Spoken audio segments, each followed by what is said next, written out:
That's right. Like, they're gonna do those damn areas, they're just going by, they look at it. Bringing down the TV or yeah.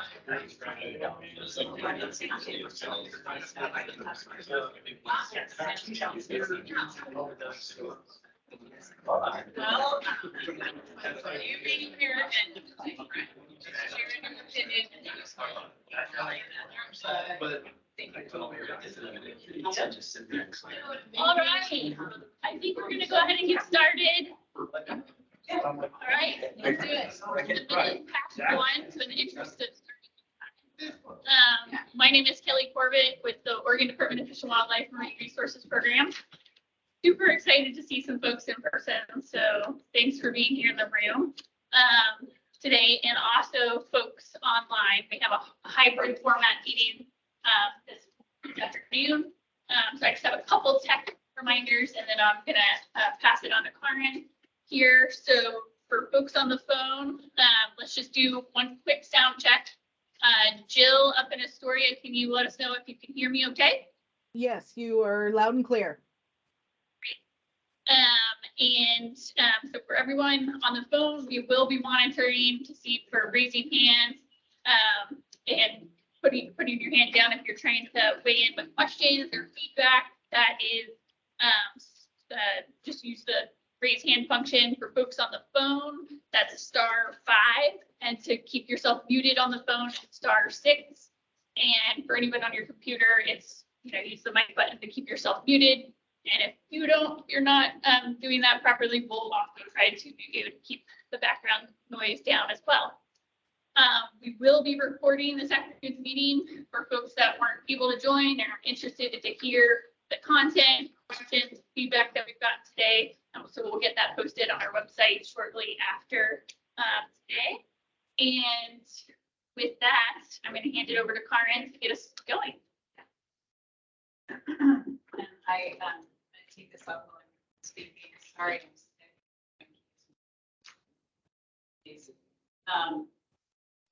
But I'm Karen Brady. I'm the manager of the Marine Resources Program. I'll add my thanks to you guys. Really nice to be in person today.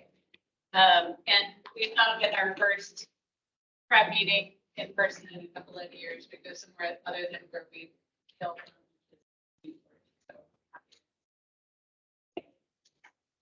I want to acknowledge not only that there's food and drinks in the back, but the Cape Cod Commission.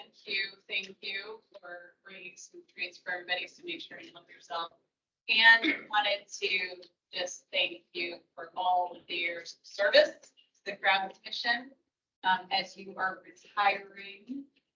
In the process, it's a multi-month type of process here, and so thank you from all of us. So, You must do both things. do obey your counting.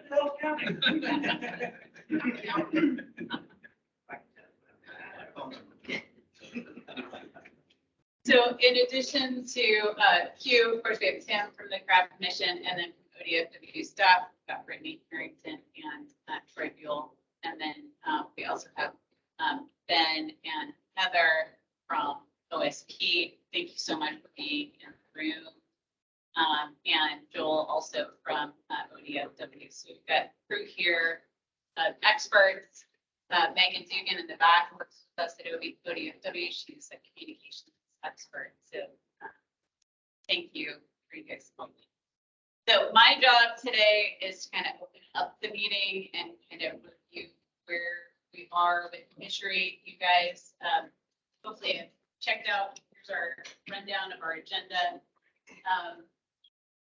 We are going to spend a good amount of time on marine life entanglements, topic of the decade, let's say, for this fishery. We're also going to talk about some proposals that we've received on potential changes to the fishery for discussion, and see what you guys think and for other ideas. Have you guys gotten a copy of the survey that we put out? It's on that last part here. talking today. Jill mentioned that you're breaking up a little bit, so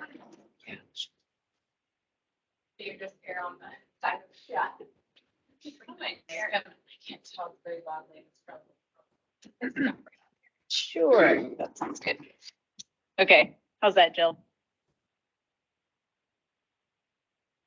Just typing. Fantastic. All right, you sound good too. Okay. So, in starting off and kind of where we are, we get this question a lot, you know, how many entanglements actually are there? Where are they happening? What, you know, what's the deal with these? And so this is a rundown just of this past year, let you know what the activity is. And then we have some information kind of going back a couple of decades to show you what that looks like as well.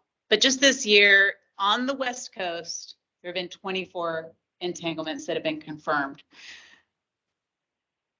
There are a lot of reasons to think that the number that are confirmed, those are like verified entanglements, that there are a lot more that aren't ever confirmed. So this is the minimum number of entanglements that happened this year. But for that, there have been 13 humpback whales, 10 gray whales, and 1 killer whale.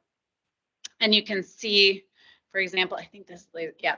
So here, D crab, this is, you know, your fishery here. Whereas gillnet, unidentified gear, we don't know, but that's what this shorthand is. Washington D crab is Washington verified. So has the buoy tags on it. They, you know, got down to the individual whose gear that was.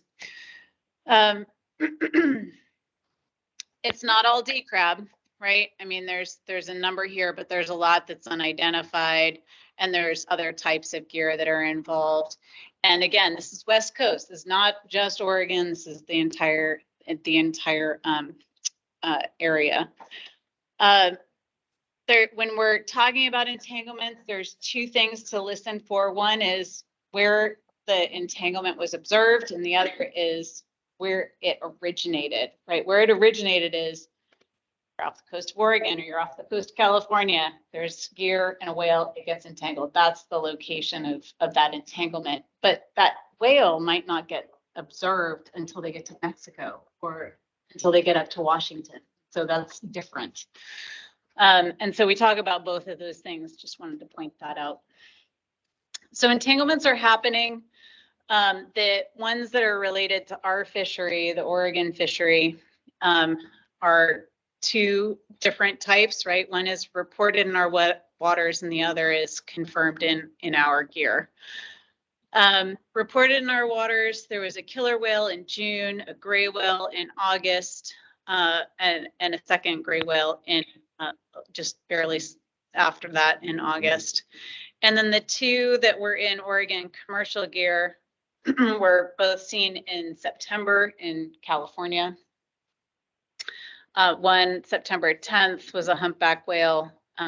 It was disentangled by a citizen. Unfortunately, because of the danger of trying to get gear off of whales, only authorized, educated, meaning trained, highly trained individuals are authorized to actually go and help and disentangle an animal. This was not that case. The second one was disentangled by an authorized individual and gear was recovered. So I think that take home here is that we're seeing a couple of whales a year in our waters. We're also having a couple of our pieces of gear show up on entangled whales somewhere on the West Coast.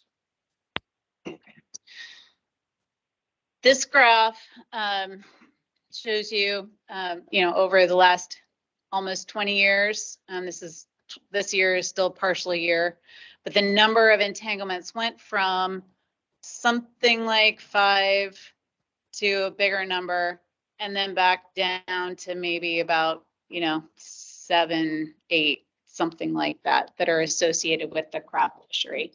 So Since we started this pot reduction, revenue gear inside, the numbers have gone up last 3 years, is what I'm seeing there. Well, I'll show you the graph next. Not exactly, but I'll show you and we can debate that. Okay, I remember the numbers being a lot smaller 3 years ago, first had this. I'll show it in the next graph. But, and I'm almost there. Really, all I want to show you is this increased level was that period of time when we had the heat wave. We're out of that. It seems to have dropped down to a lower level, right? Okay, so that's good news. We didn't put measures in place until 2021, right? Yeah, it was December 2020. Yep. So our- Right here. Yep. So this is with management measures in place. Everything before here is without. That is just the normal fishery. West Coast wide, just showing everything. West Coast, yep. Thank you. Okay, so just Oregon though, and this is to your question, right, has it increased since we put management measures in place? And again, here's the line, here's the dividing line. So 21, Yeah, that's increased. well, it depends on how you look at it. Look at the scale here. It's 1 or 2 or 0 each year, right? And so has it increased? 2016, 17, no data. So 18, we had 2 whales. 2015, we had 2 whales. 2012, we had 2 whales. 21, 22, we had 2 whales. So But the 2 years immediately before. I haven't run the stats on this, but this isn't statistically different. This is not an increase compared to these couple of years here. I mean, we're at such a rare occurrence of entanglements. Difference between 1 entanglement and 2 entanglements. I wouldn't have confidence saying it's increased or decreased, either one. Like here, I wouldn't say this is decreased relative to 2018. I would say Those high number of years. that's the same. Oregon didn't even have any. So the high, absolutely. 2016, 2017, Oregon didn't have any, and that was during the heat wave. Yes. Do you have a slide with any kind of whale population estimates that you could put alongside these entanglements? Whale populations are increasing. And so that's a leading question, right? Well, whale populations are doing better. And so we're going to encounter them more often. That's absolutely true. And we have 2 different kinds of humpback whales. That's the species in dark blue on this graph. And, if you just kind of do your thumb like this, before 2013, it was mostly gray whales. And since that time, it's mostly dark blue or humpback whales. Okay, so just back of the envelope. There are 2 different kinds of humpback whales off of our coast that visit to forage in our waters. One is from Mexico. And when I say they're from Mexico, it means that they breed there and they forage in our waters. The other type that we have off of our coast is from Central America breeding populations. So they go farther south in Mexico to Central America to breed and then come to our waters to forage. So both of those types of humpback whales are ESA listed. They're both in critical condition. One is threatened, which is a lesser level of concern than the Central America population, which is endangered. And I'm going to turn to my whale expert right here. I believe that the Central American population is something like 700 or 800 animals, less than 1,000 animals. True Central America doesn't protect their whales. Somewhere around Is 1,000 it true animals. they don't protect their whales? In Central America, They don't Well- protect their- that may be true.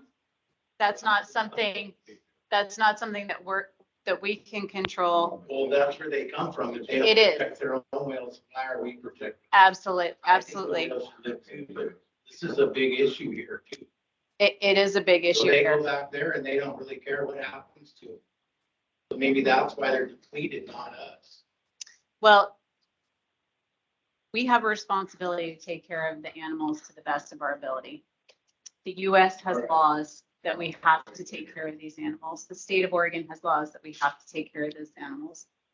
So whether or not Central America countries are taking sufficient care of those whales when they're breeding there, that is something that we want resolved, but we can't do that ourselves. That's talking to our congressional members, that's talking international.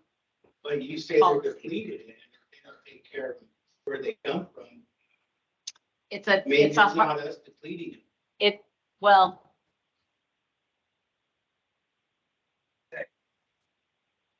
I think it's interesting the way that you said that, because is it us depleting them? I would argue that we are having an impact and that we need to take care of it, but are we responsible for depleting them? No. That's my opinion. So the difference there is that we have a responsibility to take care of all of the marine life. Whether we're harvesting it or managing it or trying to protect it, all of those things are involved. And you as fishermen are doing all of those things every day. So what these data are helping to understand is that the problem is worse than it used to be. And Oregon has a responsibility to take part in solving this problem. We're not going to be able to lift up Central America and solve their problems. They need to do that too. They need to step up to the plate and do that as well. But it's running over to us. It's running over to us. It's running over to Washington. It's running over to, We're not California. depleting Whales that bad, but yeah, what happens when they go back in those waters? Where are they getting depleted? let's focus on Oregon waters. All right. Will you do that with me? I know it's frustrating, but I hear you.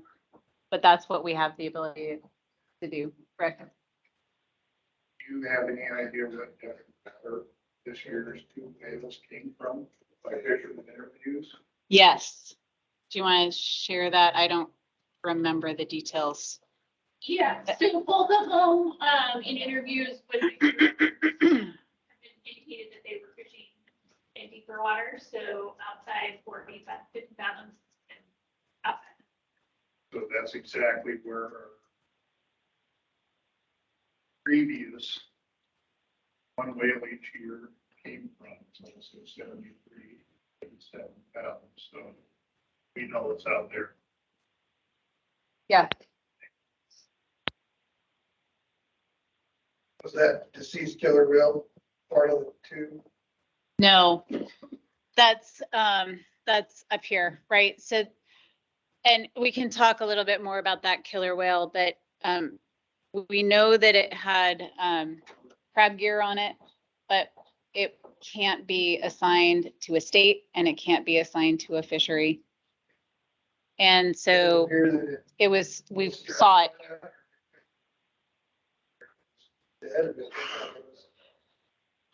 I think based on observation, yeah. I think everybody's assuming it was alive when it interacted with the gear, but we can't prove that. And there's no way of demonstrating that. And there was no actual body of the whale too that was recovered for a necropsy record to determine the manner of death. That's pictures. Yeah. Yeah. Okay. So I hear you guys, you know, there's at least frustration, some skepticism. I get it. So I hear you.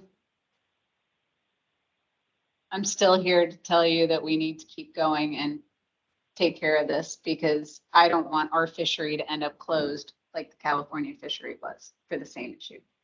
Thank you. Doesn't mean you're gonna like everything that we have to come up with in order to keep it open, right? But that's why we're here, to talk to you about it and tell you what's going on and try and hear what's working and what's not working. Okay, so that's our intent being here. All right, so we talked a little bit about this. This is just kind of our best understanding of what's going on. I already mentioned the heat wave, you know, the blob, you know, how the ocean changed during those years. It was different ocean. And this was part of what we all saw, was these entanglements increasing. You already mentioned the whale population is increasing. That's certainly part of this. It's certainly also part of it, just that we're talking about it, not just we in this room or ODFW, but West Coast wide. Whale entanglements have captured the attention of the public, period. And so that raised awareness could also lead to more reporting. You know, people understand that it's of interest. And so if they see a whale, they're going to take more time out of their day to report it. My fear is that some of the things that we saw during the heat wave are going to be things that we're going to see again. What we saw was where the forage was, anchovies in particular, and krill distribution was different during the heat wave, and that we could see that again. And if we see that again, there could be kind of another perfect storm where we have more entanglements. And so we're trying to learn from what happened in those couple of years period the best we can, so that we can try and anticipate what's coming in the future. All right. So I think probably everybody in this room knows we've been working on the conservation plan to address this issue for a number of years now. Really in a targeted way since 2019.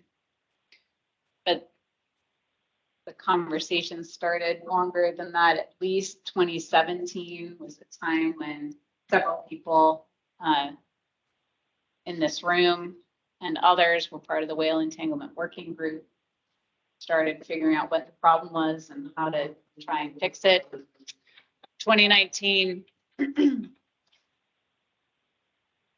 happened. 2019, we started actually like putting pen to paper and trying to figure this out. We've had two different sets of regulations that have gone to our commission. One was what we call accountability, which was things like double-sided printing on buoy tags and other things that I'm not even remembering what they were at this point because it's so history. Sorry about that. Just having a blank in my mind. The second phase of regulations was the package that we're going to talk about today, this risk reduction package. The May 1st, come inside of 40 fathoms, 20% reduction in gear. It's that package. We're still working on this conservation plan, and just as a reminder that the conservation plan is our proposal to NMFS on what we're doing to sufficiently deal with the whale entanglement problem so that they can give us an incidental take permit. And that incidental take permit is what gives us not a license to entangle whales, but rather gives us essentially forgiveness up to a small amount for any incidental take of marine life, right? So it's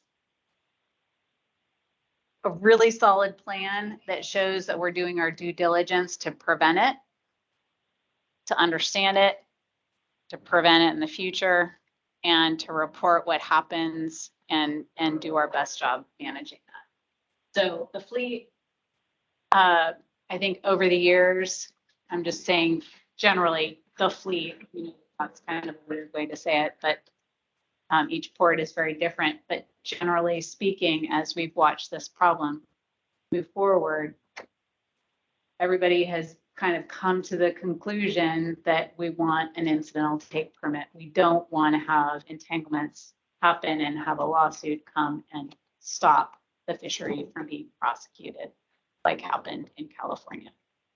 So this conservation plan is how we do that. That's the method. So we're still working on that. We have been working with Washington, California, and NIMS on that plan. Does it really take 3-4 years to develop a plan? I'm here to tell you, yes, it does. It takes that long. It is a very slow, careful process.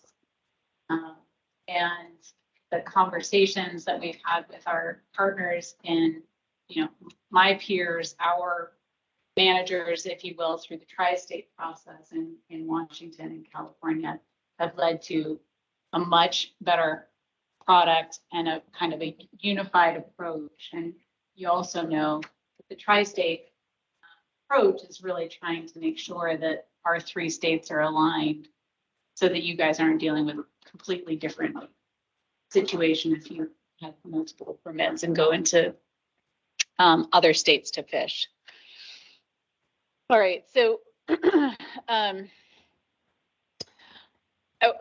going to talk today about this package, this risk reduction package, and we built into that package a sunset so that we would be accountable to you, essentially, to come back and talk about those management measures, that risk reduction package, and whether there are changes needed. So we want to hear about that today, and we're going to talk a little bit about that in a bit.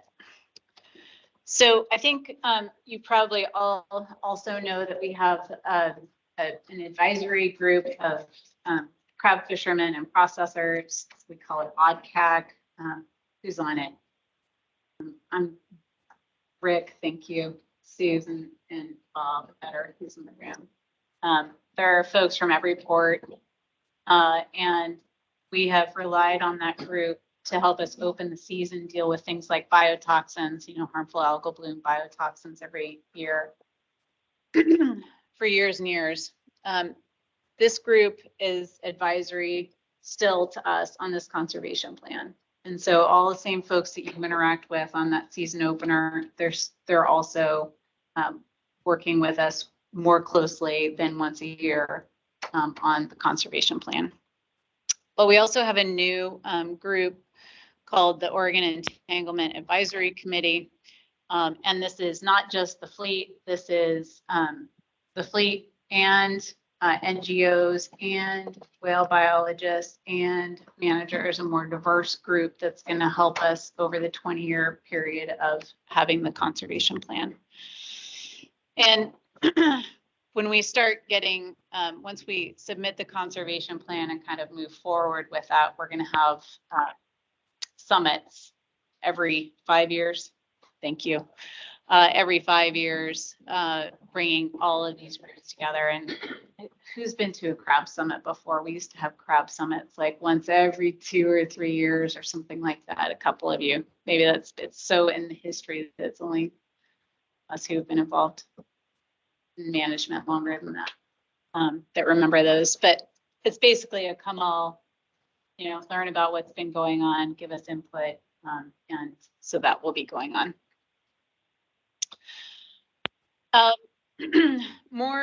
So that's kind of like the long haul where we're headed with the conservation plan, incidental take permit, and how we're going to use our crab advisory committee and this new committee. But in the short term, we are going to talk to you today about that 3-year sunset and kind of getting past that 3-year sunset. And then we've also been talking to the fleet for some time about tightening up some of the regulations, I guess pun intended, literally on the allowances for surface gear and line marking, which are both for the purposes of dealing with whale entanglement problem. The surface gear is obvious. You have a bunch of line out a whale's gonna more easily get entangled in it. And anything that's not useful for the fishery should be tightened up. Line marking is maybe a step farther. We're gonna talk about both of these a lot, but the line marking is about identifying every entanglement that happens. And another way of saying that is making sure that any Oregon gear is marked. If there's an entanglement with unidentifiable gear, it's not Oregon. And that's an important distinction for us. How many whales have been entangled out with these? I haven't seen any of them. We got some graphs for you, Jeff. So great segue question. I'll show you. That is something that we plan to put in place for the next season, not this upcoming season, but the next one. And then 26 and 27 season, we are working. Kelly's been doing a great job leading on some electronic monitoring equipment and protocols and software and so on. And we're going to have that those requirements coming up in 26, 27, and an electronic logbook requirement in 2030, 31, or at the latest. So these will all get us closer to our commitments in that conservation plan, which will then help get us an incidental take permit from NIPS. So those are, I think, my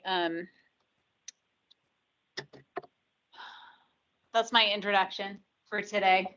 And so that's kind of where we are right now. This kind of puts into context the couple of things that we're going to talk to you about. I take any like quick questions or comments at this time. You guys have been good lobbing things at me already, but if you've got anything else right now, I could pause if there's anything online. And if not, we can just keep going and you guys can keep, asking questions along the way. It's fine. What's the line marking? Is it just like retags, or are we talking about marking further down? Yeah, definitely. Yeah, we're going to start with the 3-year evaluation and then line marking. We got a whole slide to demonstrate our proposal. Yeah.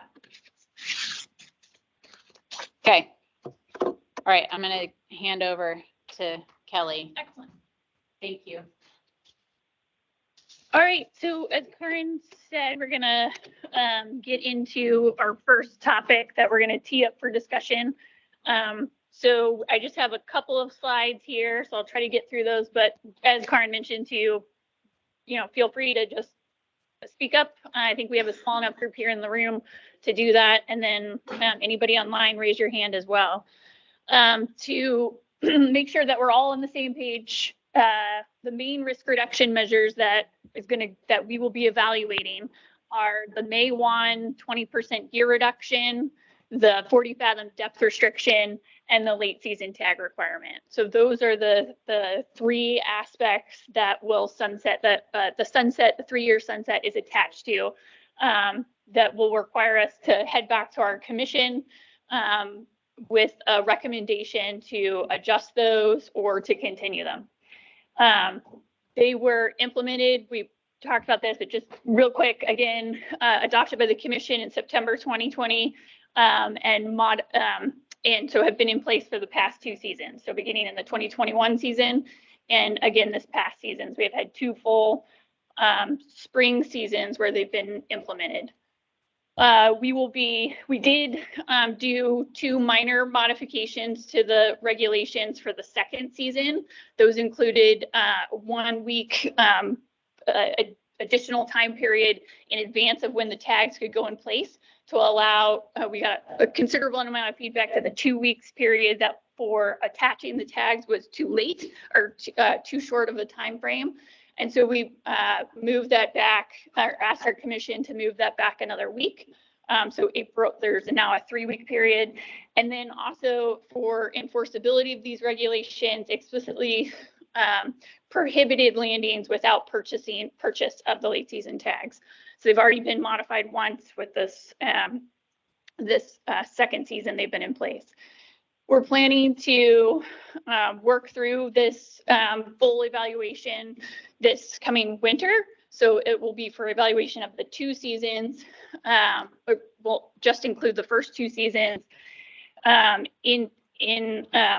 because we anticipate the evaluation taking time, also in advance of our Fish and Wildlife Commission, the preparation for those materials, and the us wanting to include a line marking proposal and a surface gear proposal as well to the Fish and Wildlife Commission. So we know that would be there would be significant time, gear time prior to being out on the water before those were implemented to be able to prepare for those. So we're hoping that we'll be having these recommendations ready and prepped for this upcoming spring to take to the Fish and Wildlife Commission. And then, so what are we envisioning this evaluation looking like? Essentially, some of the points that you've already brought up here in the front row in terms of looking at our seasons, baseline period of some amount of seasons, assessment of pre these regulations and post these risk reduction measures. So looking at the last 2 seasons in terms of the entanglement record, the fishery impacts, line day reductions, co-occurrence risk assessment, those really in the context of pre and once the measures have been in place. And then also an evaluation of enforcement efforts and the compliance around these new measures and how that has been. And really the next slide is to give you a little bit of a flavor of what we're considering would go into this in terms of fishery impacts. These again is just to give you some context of what we would be looking into. Not to say that we've completed this evaluation, because that is not true. We have not. But this is, the graph on the left is looking at our effort in the fishery in terms of pots per month, estimated by vessels making a landing in that month and summing up pot limits, and later in the season, reducing your pot limit by 20% to get those estimates for the past 2 seasons. And so what the graph on the left is showing is that there's considerable variation in effort at the beginning of the season. The gray bars are the average in the past 8 seasons prior to the measures being in place. And then the blue and the orange are the post-regulation seasons. And so our effort has been very variable in the beginning of the season, and that's because in recent years, as you all know, we've had variable season openings.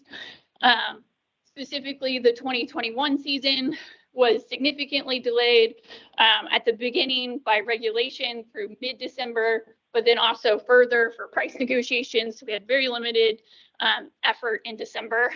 And then this also is showing likely the reason for pretty, significantly increased effort into April as well for the 2021 season.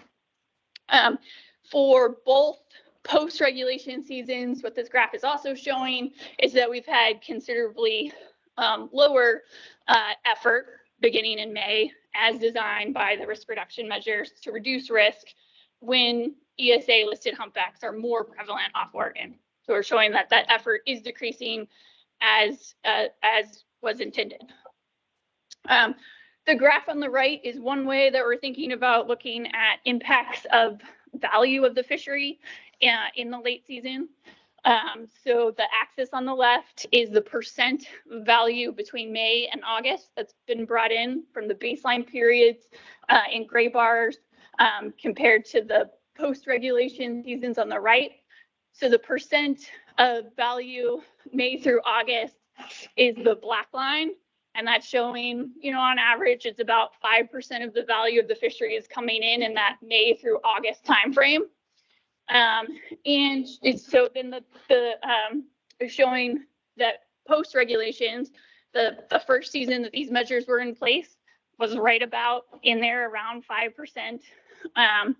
And then this past season, definitely significantly lower, around 2% of the value is brought in. over on the right hand, the axis, the bars are showing the total ex-vessel value of the fishery. So that showing, an average close to around 55 million in this full time frame, which the post regulations 2021 season above average value, and then also this just shows the last crab season, significantly above long-term average of the value of the fishery. So one way to look at value of the fishery pre and post regulations that we'll be considering is, into the impacts in this 3-year evaluation that we will be embarking on. And so with that, we would like to pause here and start getting a little bit of feedback. So put over on the right, the laundry list of, one second.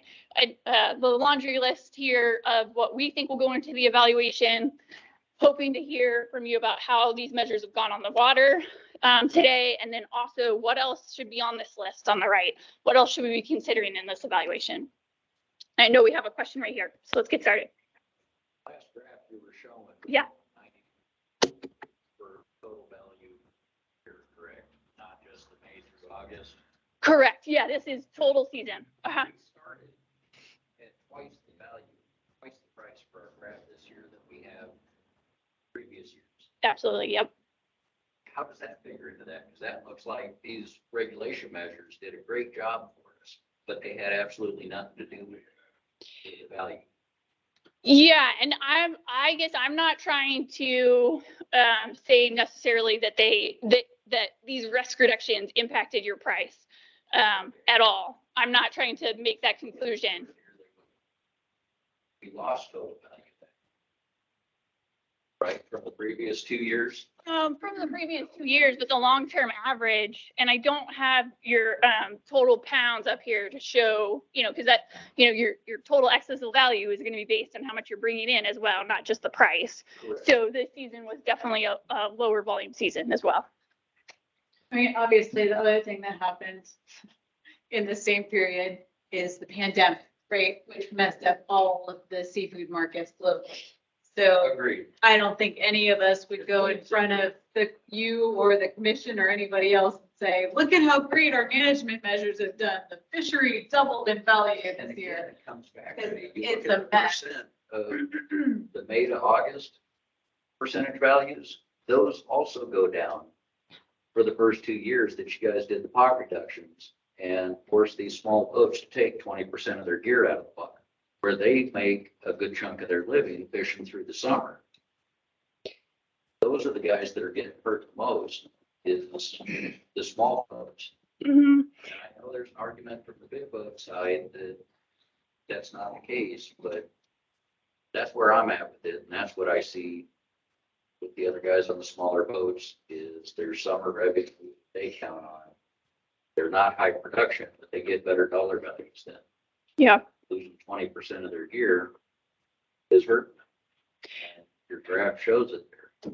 Well, and so I just want to point out that I don't necessarily think this is showing any type of decrease in value in that time frame. I completely agree here. That's what this is showing. The percentage value. Is this right here, about 5%? Right here. Isn't that wrong? Percentage of total value? Yes, 5%. Yep. So this is the 21 and 22 is when we brought that. Yeah. this past season. Yep. Interpret that line, you need to be a little bit careful because one of the reasons, and maybe it's not the only reason, but one reason that like went down is exactly what you said. You had a really high price at the beginning of the season. So that first part of the season was a very high value relative to historical time periods. And so, yeah, if the summer fishery just looks like it always did, it's going to be a lower percentage just because the whole season was such a valuable season. I got you. I see that. Started at the second first. Yeah. Any Go way ahead, you Rick. look at it, you take 20% of crab fishermen's gear out of the water, they have their income. Not necessarily, because there's supply and demand, and if there's a less volume of crab on the market, they're going to keep a higher price, so they don't automatically lose 20%. The public only pays so much, really, compared to that. I'm talking about that first month. summer regulations don't come in until the middle of June. And so May is literally a big month for lots of us. We've had huge Mays and we lose 20% of it, no matter how you cut it. There is no limit on crabs. We just lost 20% of our income. And I see no reason for it when we do not have a whale entanglement inside of 40,000. A humpback whale entanglement. Yeah, that one, the reduction on top of no replacement tags really has been a big Debbie Downer for the summer, spring, summer people make a living doing that. It really did hurt us. I'm hearing from all three of you to dig into the kind of the monthly impacts a little bit more to see if we can parse that out, but in both of those seasons. So I think that's valuable. That's when we thought a reduction should come in, is with the summer season. We actually talked about the summer season to the 1st of June, if I remember right. To tie risk reduction measures with the summer trip limits Yes, concept. Yep. yes, because May is literally the last big month for good hard chill crabs. And they're around picking fish. Yeah. And so we, in 2020, in the rationale that we, recommendation for the May 1 timeframe was based on, although limited, the timing of, the timing of whales is not necessarily limited now more than ever. We're getting more and more of that information from ongoing research, but also the timing of our event wasn't clear that it was just after June that we were having entanglement issues. It sounds I like. just want to note that Jill mentioned, I'm not sure which question this was in regard to, but that it was a little hard to hear, so asking to repeat the questions. And I would got just say maybe in general, you can speak up when you're asking questions. That can help a little bit so the people online can hear. Yeah.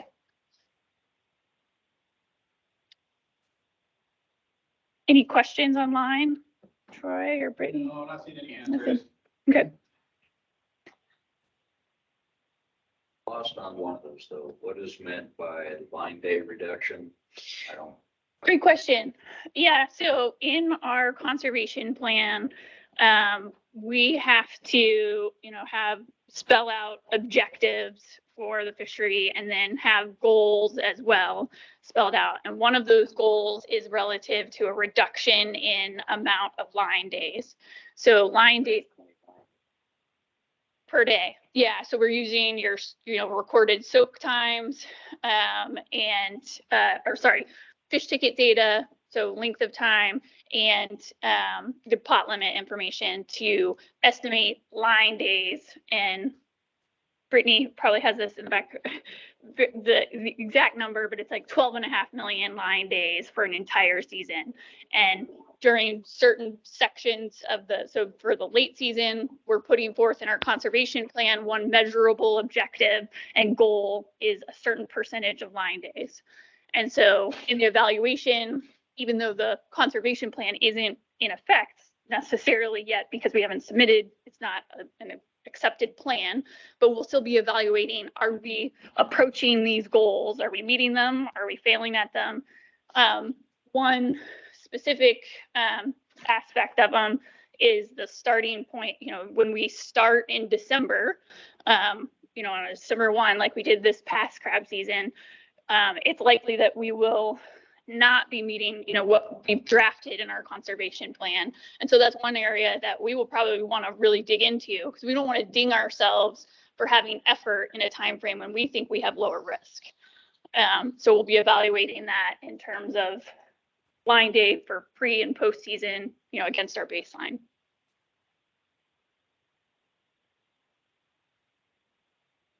Yeah, go ahead. So if the entanglements are in June, there's no issue with them in May, then why are we reducing them away in the May instead of in the entanglements?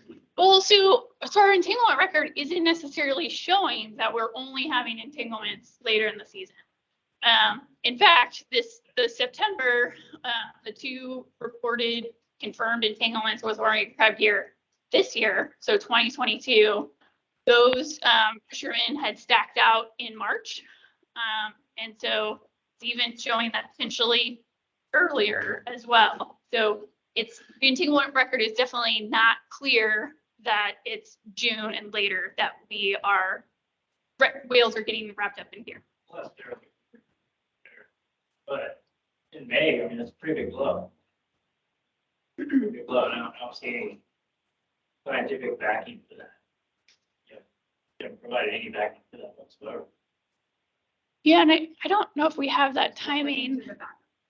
Yeah, Migration, is that what, so the idea that they was started? so the entanglement record, like I was just saying, but also when whales are starting to become prevalent off Oregon is definitely earlier than June as well. So what do we have in our? And so, there's always whales around the here, you know that, there's always humpback whales in these waters at a low level, but April, May is when they start to show up in more numbers, according to surveys that we've been collaborating with OSU on, and just kind of the general state of knowledge before those surveys.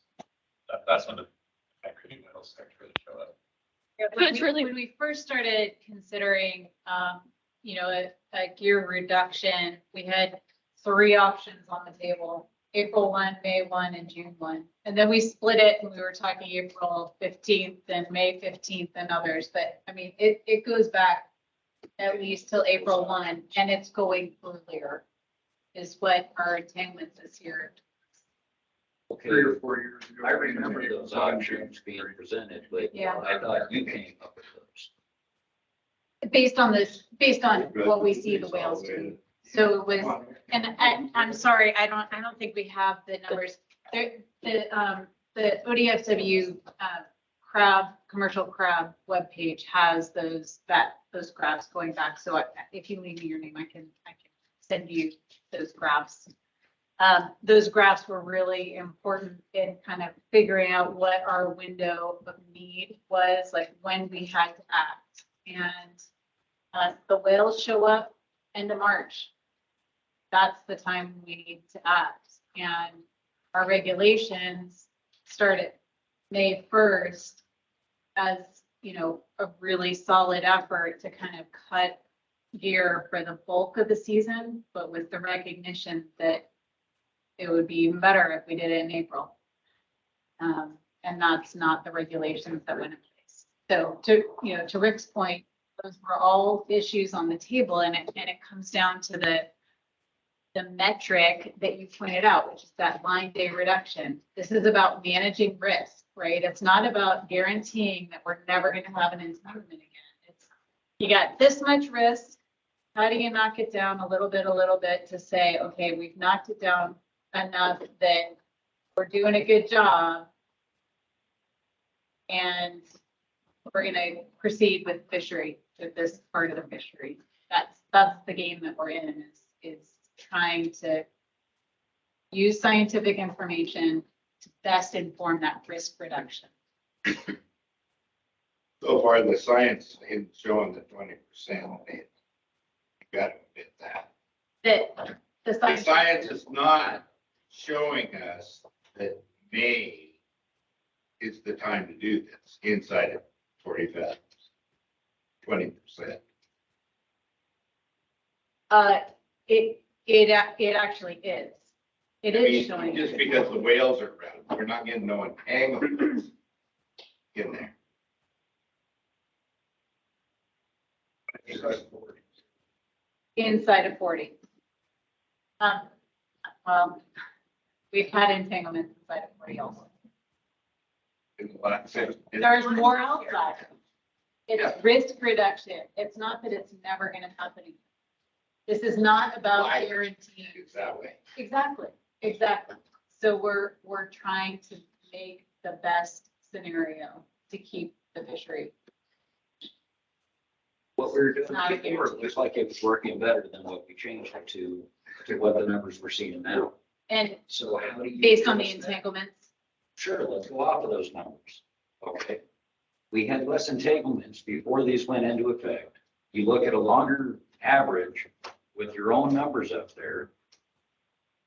We're doing great. We were doing great. We weren't causing issues. We're afraid of what happened to California. I get that. We want to show that we're doing good, but how about we show that we're doing good? You know, we're not creating these problems. What we're doing with our fishery is working. Not making up stuff with additional pot reductions after, what was it, 60% of the pots were out of the water anyways by May? So I hear that you're I hear you're frustrated. I'm glad you're voicing your views on this. But I heard you say our entanglements are doing a great job. You do understand, I said before these went in, before these changes were made. I don't want that part lost, because that's my point, is that before those changes were made, your own numbers show that we were down, that we weren't having increased issues. Yeah, you're talking about the West Coast pattern. I mean, we can show it again if you want. And I just want that point heard, Yeah. because that's some of what I'm hearing back here, is that before this stuff went into place, what was done isn't showing that it's helped anyone. And I'm going one step further, saying that your numbers are showing that it's gotten worse. So if you use a black and white way of looking at it, okay, was that the cause? I don't think so. I think it's random anomalies. It's nature. It's given enough time, things are gonna happen. Are we doing the best we can to deal with them? I think we were. How bad, how much do we want to hurt the guys that make a living doing this, to try and make it look like we have some control, or that we're doing something to give ourselves a pat on the back? Let's acknowledge what we have. Yeah, no, I hear what you're saying. You're talking about the increased level of entanglements during the heat wave, and now we've gone down.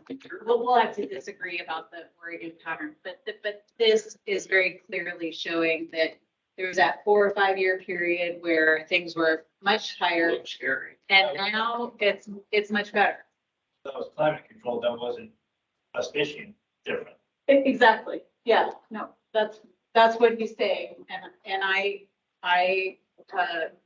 think that that's the best guess right now. And that's by guess, I mean, that's what the science is telling us. All of the climate work that's been done to evaluate says that.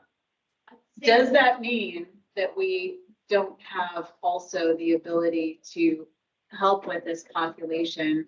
And does the public and do our regulations expect us to do something? And the answer to those questions are yes, they do expect us to. And so we need to be able to look ourselves in the face and look our public in the face and say, we catch a good product. We are doing everything we can to solve this problem. Because one whale wrapped up in a crab pot is not a good thing for this fishery. One, whether that's a lot or not, you know, I mean, we can argue about whether it's a lot or not, but one whale is a problem. And so that is the reality that we're living in today because of this power. And so it's kind of like, this has been a game changer for this fishery. We can't go back to 2013 and say, we're back at baseline, we're good.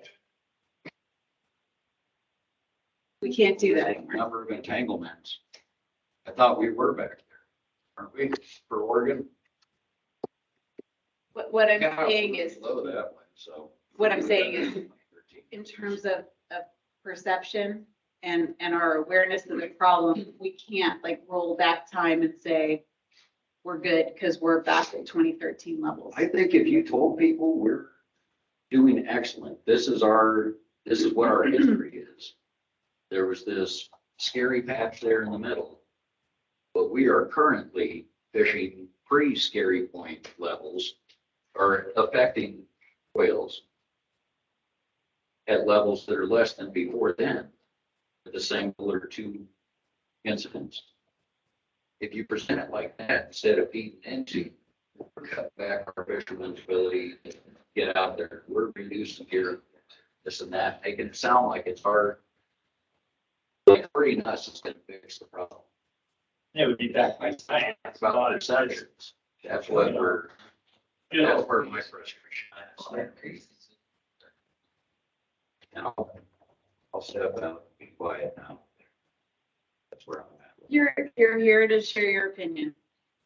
And I'm here to listen to your opinion. I have a different opinion. Did you? Well, I think that if we hadn't done what we had done, this fishery would have been closed and you guys would be saying something very Yeah, different. you get to feel that pressure more than we do. I respect that. That's a hard thing to make. I Yeah. wish that there was a way that, we could deal with that, look good and not lose face to fleet, you know, because it seems like we always take the, spanking overall, but, I definitely appreciate what you guys are doing to keep it going and, just wish that there was a way to not keep losing things here, it'd be nice and look good to the opposing parties. And one of the things, and I appreciate that, thank you. And I think that everybody is in the room because you all feel that way. I mean, you feel like this is important and we're trying to do the right thing. And so I'm grateful for that. But one of the things that we've talked about quite a bit with California, Washington, and NIMS, this kind of group that we're trying to develop these measures with, is that, if we're doing well, we want to be able to say we're doing well and that we can choose alternatives to what we've done out of the gate. Right? Out of the gate, the only thing we knew how to do was we got to separate whales and deer. If we learn a better way, we want the opportunity to use a better way. And so that is always in the back of our minds. And that's part of why we're teeing this up today. It's like, what has, I understand 20% reduction, you don't like it. I get that. I understand why you don't like it. What about this, other than just that number, is working or isn't working? What can you help me understand about how you're running your businesses that will help us get through this sunset period with better information on it, so that we can paint that pictures not only for ourselves, but for you guys, mission, for other people, the NGOs, anybody who's interested, paint that picture. That's what this valuation list is about. Task for sure. I know you're right. We would have a closed season. I agree. But what a few of us are telling you is that 20% reduction we talked about to the commission, and they heard it was a loss of revenue. They understood. And it just hurts when your argument was you will be able to walk on the gear inside of 40 fathoms. Most of the time, we can't even see the next string on either side of us right now. So there wouldn't be any. It's just a tool that we're using, that we're taking 20% of the gear out of the water to say that's what it is, but it is a loss of revenue. It's a tool to show the, what they're using it for is to show the public that you're trying to do something. That's all the things. They're also using it to help get an incidental take permit. I So understand. It's legal to take I 100 understand whales, that. so you don't get your damn season shut down, because all of a sudden you took a whale and you get a lawsuit against you, like they had in California. And it's a So, situation of give and take. Everybody's gonna have to give a little to make it work. and I would like to do something, when I started in all this stuff, I wanted to do something that didn't work. And one thing that does work and is line, buoys and all that reduction is a long lining outside of 50 fathoms. Guaranteed. I mean, if you can't figure that out, I mean, that's a given thing, you know? Instead of 50 buoys and 50 lines, you can have 2. You don't lose pockets because you can grapple the gear. We've been through this before, so that's one thing. Pingers. I thought the pinger thing should have been tried. You were dead set against that. It wasn't Pinger me. thing. It was the You whale. told me that. No, it was the whale biologist who said this is not gonna work. Well, okay, there you go. So You that need to was, try that was not something my that works. expertise. I Why? told you that it would not work because they would not approve it. And they would not Okay, allow- okay. I figured it was Yeah, something. it wasn't that I don't, yeah, I don't. I get it, but it's the thing about all this stuff that you're doing. I mean, you gotta do it because like you're trying to satisfy, you know, whoever, but you need to do something that really works instead of playing these games like we're doing here. I mean, that's my opinion. Let's figure out something that works a little better, you know? Well, and that's what that's what this is gonna do for us, right? It's like, what are you worried about in your business specifically? Is it a by permit dollar amount for the season? Is it the dollar amount in June? Is it, what is it that you're worried about or that you hear people worried about? Because we can make sure that it's in our evaluation and we can run those numbers, not just for a single person's business, but for the fleet as a whole. I understand. And that will help us paint that picture. What I'm afraid of is we keep playing this game. If we don't come up with better ideas, try some better ideas, then we're gonna get really slapped.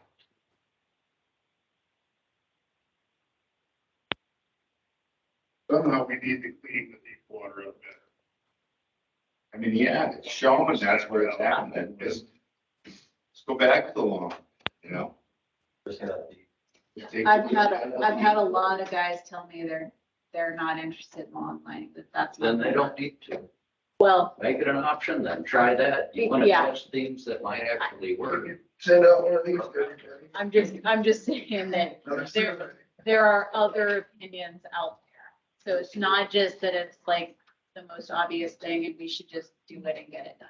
But it's one of the things that I feel like is the best choice. Get the lines out of the water.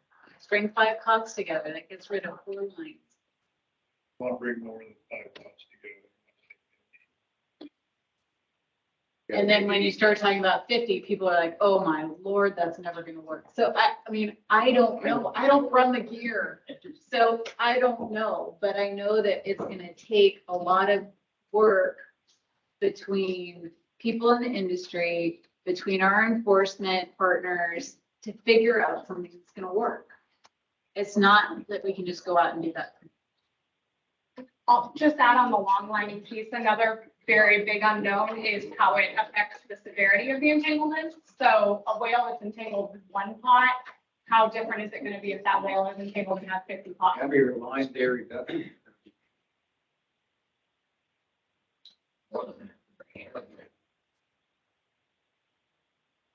Don't try it again, you'll never know. Fishermen did that years ago along the river to avoid tugboats plowing through their gear and taking it in the river. And it worked way back when. It's been Yeah. tried, and it did work. It worked right here, Rex. And I did it. I know, well, Mount Man was one that did it at the rivers. Is there any way that we could maybe allow a couple of permits for the bigger offshore boats to try this at each port? See how it works out. It's something that is certainly on our list. We need to figure out how to make it something that isn't going to complicate the ocean for everybody, right? We need to be able to figure out how to do it so that people know where the gear is. And that means there needs to be some kind of communication system that people are willing and, 100% compliant on. And so things that Kelly's developing, like the vessel tracking, would be something that would be a requirement before we would go there. Another thing is, we need to put a report out on derelict gear. This is just ridiculous. This is what we see every year, derelict pots out there. And we get 6.5 whales a year on average. And it's derelict gear. A couple of years ago, we had one that had 3-year-old tags. If I remember right, 2 of them. So the 2021 humpback was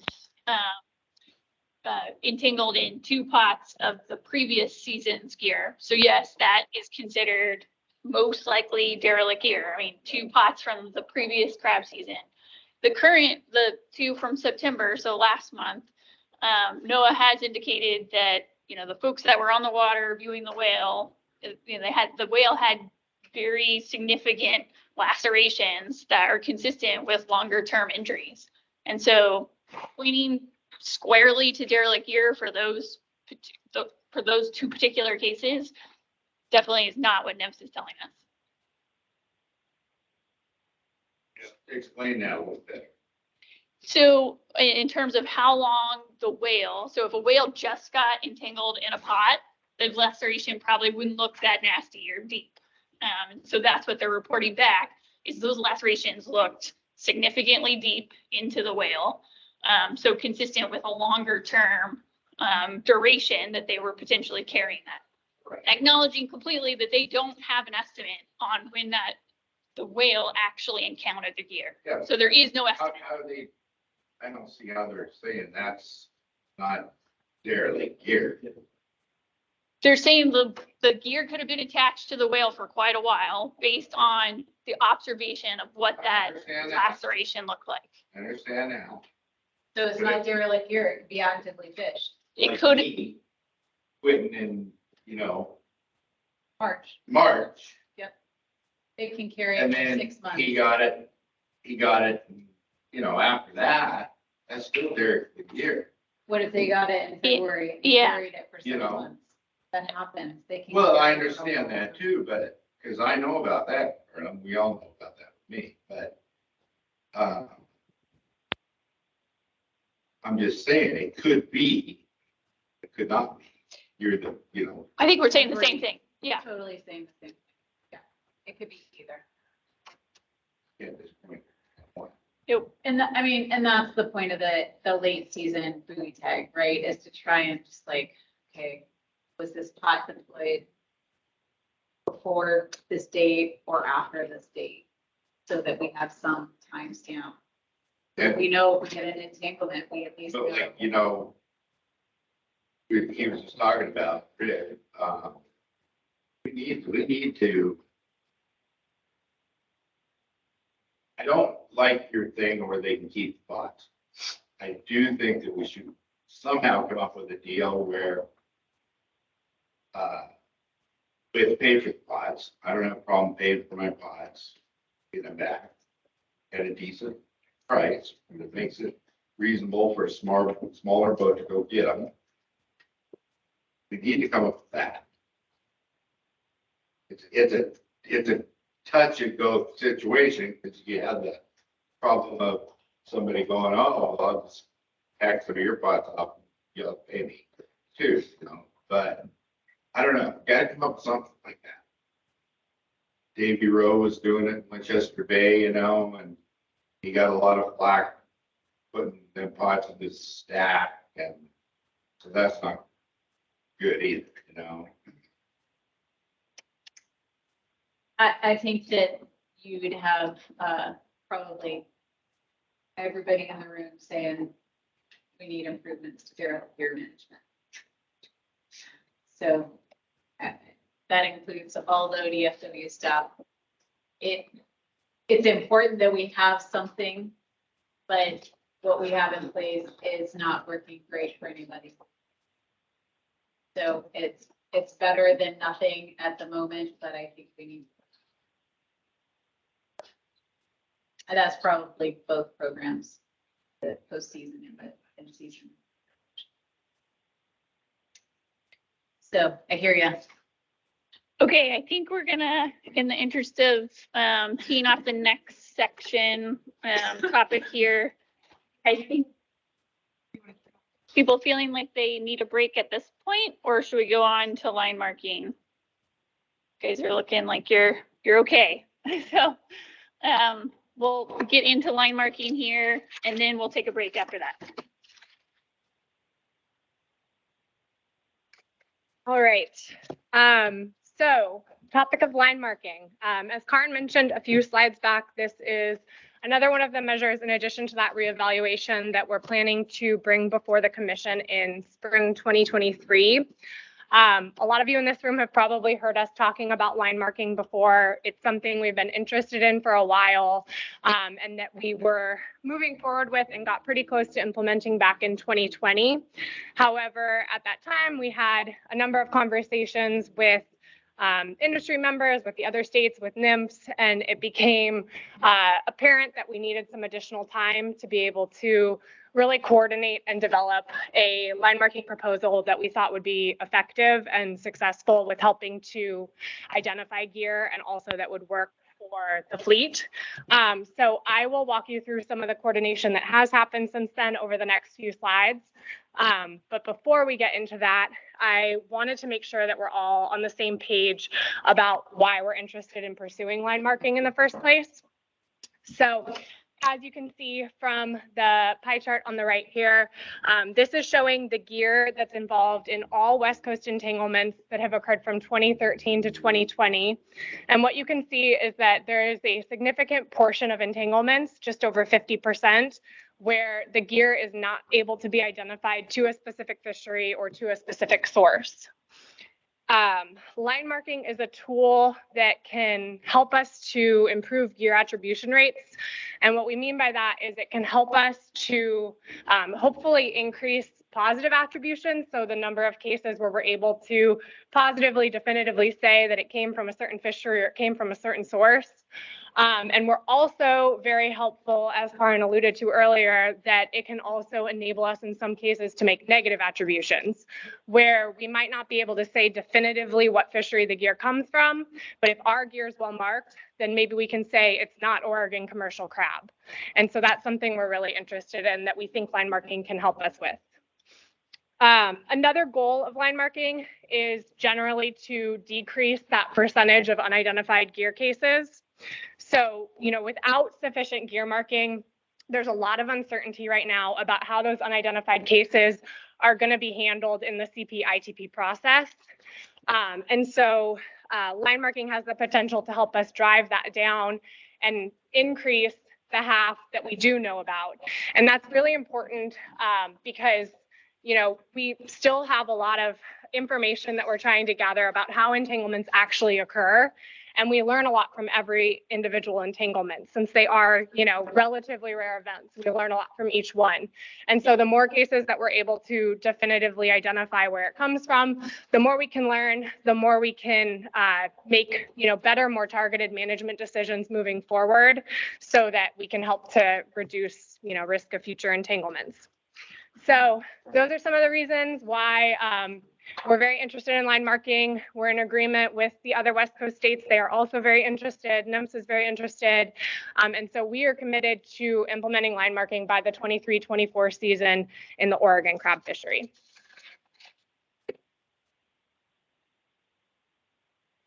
So as I mentioned on the last slide, we were very close to implementing line marking back in 2020.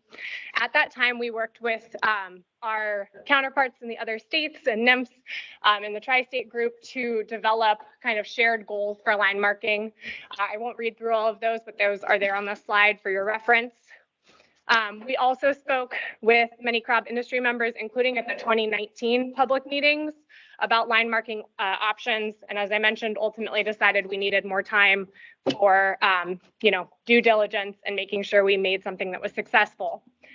At that time, however, Washington did implement a line marking scheme, and that's what you can see here on the right side of the slide. In response to that, and also in anticipation of future line marking in other fisheries, we implemented a regulation here in Oregon that prohibits marks that are required in another fishery from being used in the Oregon crab fishery. So since that time, line marking conversations have continued, but they've really ramped up this year. A subset of the tri-state larger group got together and formed a tri-state working group to focus specifically on line marking, to try to think about a lot of the challenges that we heard about beginning in 2020, and to try to come up with a proposal that we think will be effective and will help us, meet those goals. And so we will share that proposal with you in just a minute. We're also planning on some additional conversations beyond the conversation we're going to have about it here today. We are planning to have additional meetings of that working group to continue kind of refining and talking about the proposal. And then we're also planning to participate in a federal fishery gear marking workshop that's happening in mid-November, where line marking will be very front and center. So before we met with that tri-state working group, we asked NMFS to provide an update to an analysis that they had done a few years before, looking at sort of the forensics of the gear involved in recent entanglements and trying to assess sort of the potential for line marks to have been detected on the gear that was available. And so they did put together that updated analysis, and it has some good information looking at entanglements from 2013 to 2020. And over the next few slides, I'll share a little bit of that. So here on this slide, we can see this is a plot showing the area of line, or the portion of line that was available for detection of marks based on documented entanglements from 2013 to 2020. The darker blue bars here represent entanglements where the gear was able to be identified as pot trap gear, and then the teal bars represent entanglements where the gear was not able to be identified. And what we can see here is that the top and the upper portion of the gear, which is generally defined as either including the surface gear or the 5 fathoms of line closest to the surface gear, is the most frequently documented area during pot trap entanglements. And so this suggests to us that marks in the top half of line, and particularly in and near the surface system, are going to be very important in any line marking scheme for being able to be detected. So here are a couple pie charts which are looking at buoy presence documented for pot trap entanglement or gear entanglements on the left, and then unidentified gear entanglements on the right. Here, the dark blue color represents entanglements where at least one buoy was present. The lighter blue color are entanglements where there was only line available in the documentation. And then the teal and yellow color show entanglements where there were either no buoys or line visible, or there were no photos available to assess.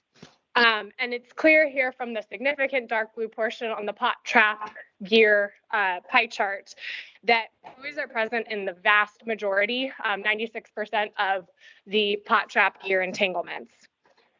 For unidentified gear entanglements, there's still a significant portion that involve buoys, so that's around 61%, but we can also see a substantial portion, around 28%, that involve only line.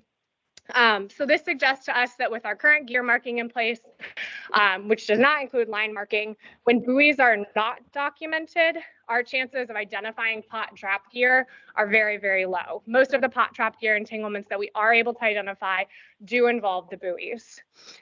If we want to make a dent in those unidentified gear entanglements, in addition to marks in and near the surface gear, it's also going to be important that we have marks in other portions of the line to be able to chip away at that 28% of the unidentified gear entanglements. So this is the last plot I'll show you. This one here is looking at a breakdown of the length of line available for detection of marks. Again, we have pot trap gear entanglements in the dark blue color, and then we have unidentified gear entanglements in the teal color. And what we can see is that for entanglements where photos were available for the analysis, the majority did not involve a significant amount of line. For both pot trap and unidentified gear, most of the cases involve 20 feet of line or less. And so this really drives home for us, and NIMS found in their analysis that maximizing marks or the frequency of marks is going to be very important, so that even if only a smaller portion of line shows up, there's a greater chance that it's going to include at least one mark. So with all of that analysis in mind and with those goals that we shared earlier in mind, here is the current straw man proposal that the Tri-State Working Group or the Tri-State Group pulled together for line marking on the West Coast. The proposal is, I'll walk you through it over the next few slides a little bit and break it down, but it's really based on a 2-color or a 2-mark scheme. And so we have 1 mark that represents the fishery and 1 mark that represents the state. And so in this case, we're proposing purple as the commercial Dungeness crab fishery color. And then in addition to that, there would be either a red mark for Washington, a yellow mark for Oregon, or a black mark for California. And the idea is that this scheme would be something that would be hopefully easily expandable to other fixed gear fisheries as well. So other fisheries would select a different fishery mark, but would use the same red, yellow, or green state, or sorry, red, yellow, or black state marks. And to break the proposal down a little bit more, because as those analysis slides showed, the top and upper portion of the gear, often including the surface gear, is the most frequently documented in the recent entanglement record. We've really focused on larger 2-foot marks in the surface system on the primary trailer buoy line, and then within the top 2 fathoms of the main line. These larger marks are also intended just to generally improve visibility and to increase the chances that a mark might be seen from vessels or boats or photographs or situations which do occur where we don't actually have the gear in hand. And so we're relying on good visibility or good ability to see the mark. That's also true for our rationale for specifying solid marks, is to increase visibility when we don't have the gear in hand. Along the body of the main line, we're proposing sets of smaller 1-foot marks. And the reason for the smaller size there is simply to try and reduce the burden somewhat in terms of materials and labors of adding all of those marks along the main line. The colors that we're proposing are really just meant to be distinct from each other. And so we can easily distinguish between the different color states and the different fisheries eventually.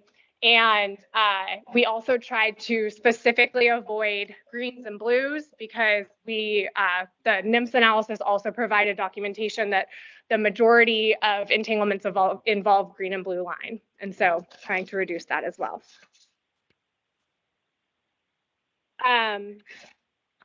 In terms of the placement and frequency of marks, we're again very focused in the surface system and the upper portion of the main line being really well marked so that the areas that are most frequently documented are able to be seen, but also to have marks throughout the body of the main line for those cases where surface gear is not present.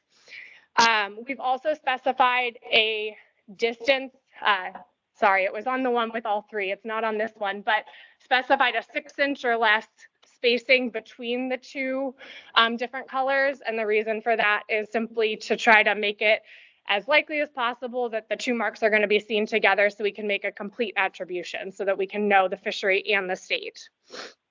Finally, on this slide, we have a few other considerations that we've included that are things that we think need some additional discussion and that haven't been maybe formally decided upon by the Tri-State Group or added to the proposal yet, but that we're still thinking about. So the first one here is that we have not specified any particular marking techniques at this time. And it is our intent to try to provide as much flexibility as possible in terms of how the marks are actually made, as long as the criteria that we've laid out are being met. The second one on here is, again, because of the importance of that surface system and the how common it is that it's documented in entanglements. We are also considering requiring a set of marks in any additional trailer lines, so not just the primary trailer line that attaches to the main buoy. This is not something the Tri-State Group has come to a decision on, but it is something that we think is worth discussing more because it'll be maximizing marks in that important part of the gear. And then finally, we're thinking about a potential allowance for manufactured line to be used as the marks along the body of the main line while still requiring those solid marks at the surface. And this is something we're thinking about simply as an option or something that could be phased in over time, but that might be a mechanism for making it easier to comply with the majority of the marking along the main line while, kind of reducing the labor. But again, that would be something we would either phase in or make an option just to make it easier. So thank you for letting me go through all of those. And at this point, I think we can open it up for discussion and questions. And we're specifically really interested in hearing about any specific concerns you have with the proposal that we've laid forth, any impacts that you can think of that we have not been considering here, or other considerations. Yep. How about a single color designated for crab fishing like Washington State did? They proposed 2 colors, they ended up with 1 color. This is a huge job you are proposing, all of us in this room to do. Huge.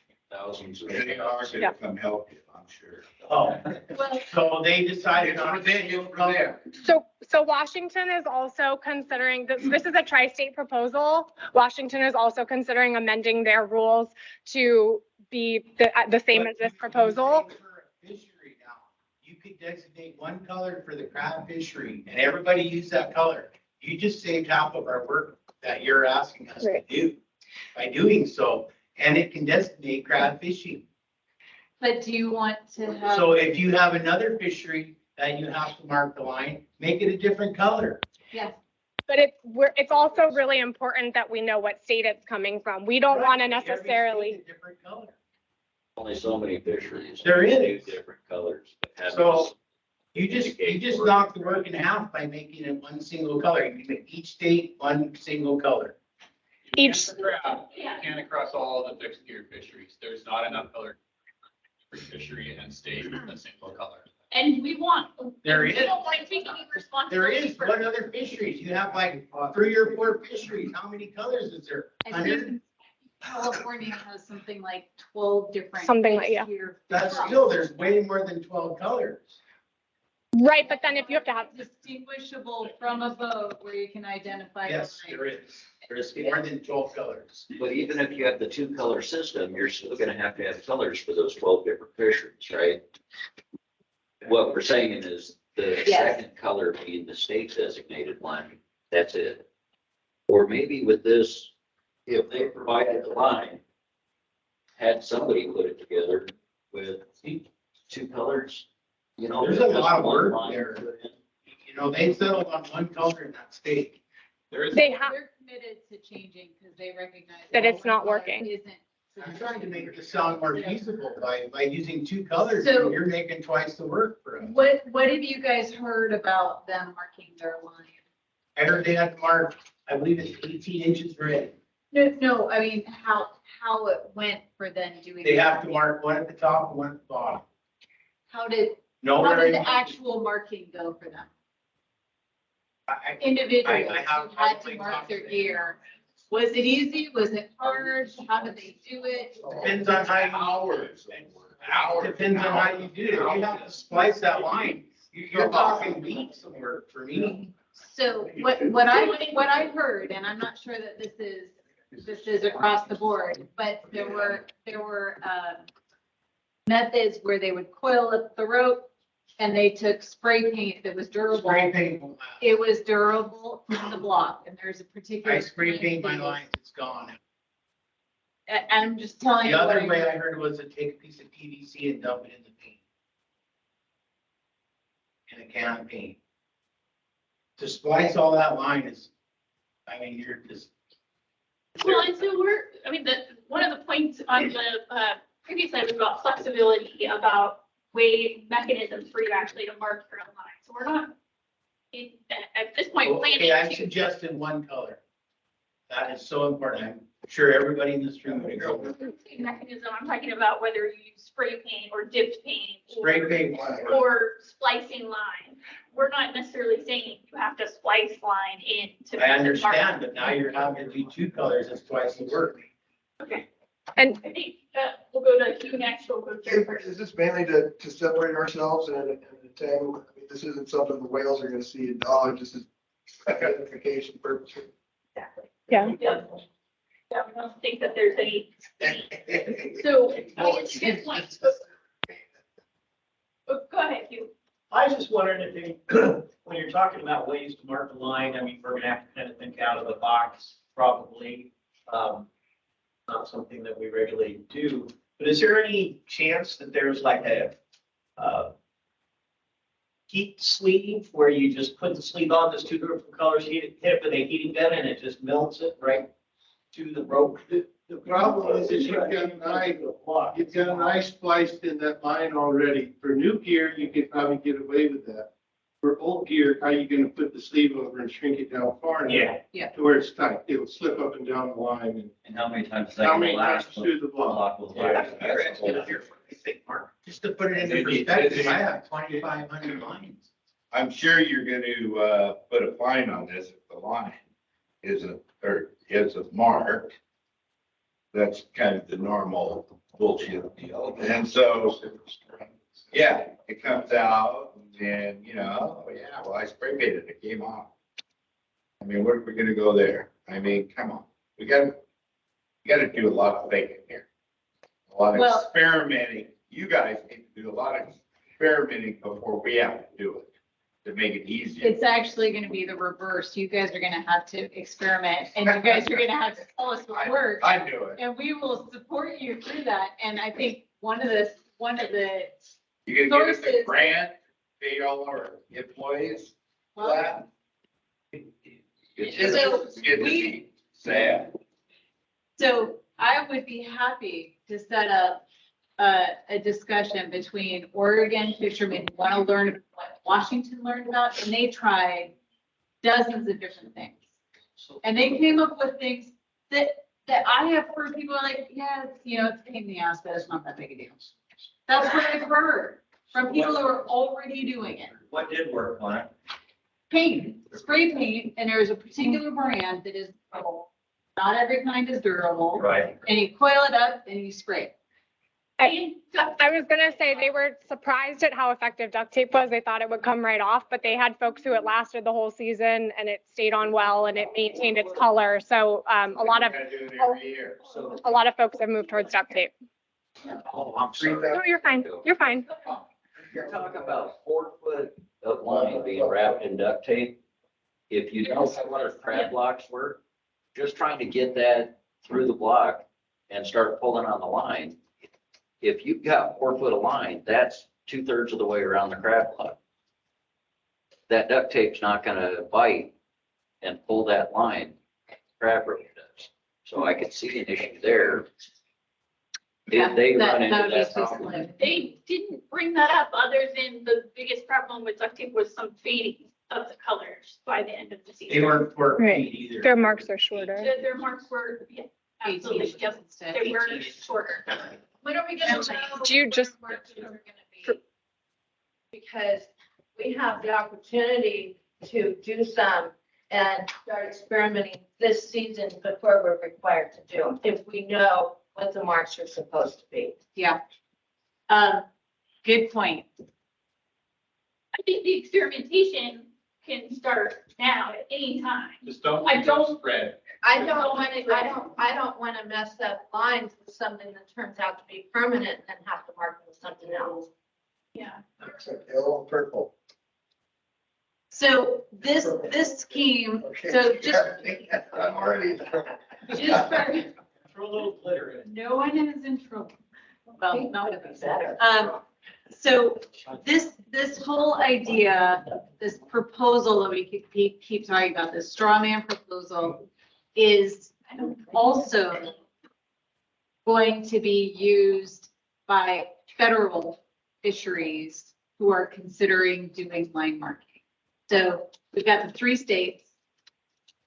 I think Bob left, but he, at least, and maybe others of you are participating. Oh, you're right there. Sorry. Didn't see you in the doorway. Participates in the big skier sablefish federal fishery, right? That fishery is going to line marking. All right. The California fisheries here are going a couple of years down the road, are intending on going to line marking. So let's let them, Washington, Oregon, or California. okay, We so won't do nothing. we'll do nothing. And the nothing ones are Oregon. We'll do nothing, and then all of the unidentified entanglements are Oregon Dungeness crab. It doesn't start with like 9%, because 9% are the buoys. I'm ready. Buoys are still there. I'm ready for 98% or 90%. Go back to the, would you go back to the pie chart? Buoys are still there with our buoy tag. right No, there. But they're unidentified. 96%. But they're unidentified buoys. They do have buoys, but they're not identifiable. They didn't just say that. Oregon. The last buoy that's gonna stay on a crab pot is your main buoy with your tag. It is true that buoys are clearly for the pot trap gear, a very important piece of identification information, but we still have 61% of the unidentified where at least a buoy was present and they still weren't able to say what fishery it came from. So for whatever reason, the marking wasn't. Like here, you just say pot trap gear over there. I don't understand what. Right, but we're trying to chip away at this unidentified portion. That's not our trap gear. We're talking about trap gear here. That one says trap. We don't know what this is. And this is the portion we're trying to really bring down. We're trying to break down that number. And so by marking near the buoys, we're providing another opportunity that those ones that have buoys but that weren't able to be identified might be identified. And we're also providing the opportunity for those ones where there's only a line and no buoy that they might be able to be identified. Hey, can you hear me? Can you hear me? Hello? Yeah. Yeah, just 1 second. You can see that there's probably a buoy tag there, but I mean, a lot of times you're looking at like maybe 2 or 3 kind of grainy pictures. And you can see there's a buoy there. You can't raise a buoy brand number. You might be able to see there's a tag there, but maybe it's not the right angle. So there's definitely pot trap gear, not unidentified gear. And just because the buoy's there doesn't mean you can tell what fishery it came from. And we've all, 4 of us, seen those photos. Know that. And you really think you're gonna see a line marking on a line if you can't see the buoy tag? I think it's another piece of the puzzle. It sounds like we have somebody online who wants to chime in with a question or comment, so go ahead. Yeah, I was just wondering, this goes back to 2013. Since we implemented, how many are unidentified? You know, since we put the new tags on and everything else, how many have been unidentified in the last couple of years? Well, you can go back to the 2022 list all the way at the beginning. Yeah. So this outlines what's identified and what's not identified. So 13 humpback whales, 5 were Dungeness crab gear, 2 were gillnet, 6 were unidentified. It's a little less than 50%, but it's pretty damn close. 10 great whales, there was 1 Washington Dungeness crab, 1 gillnet, 2 monofilament line, and 6 unidentified here. So more than 50% were unidentified. Okay.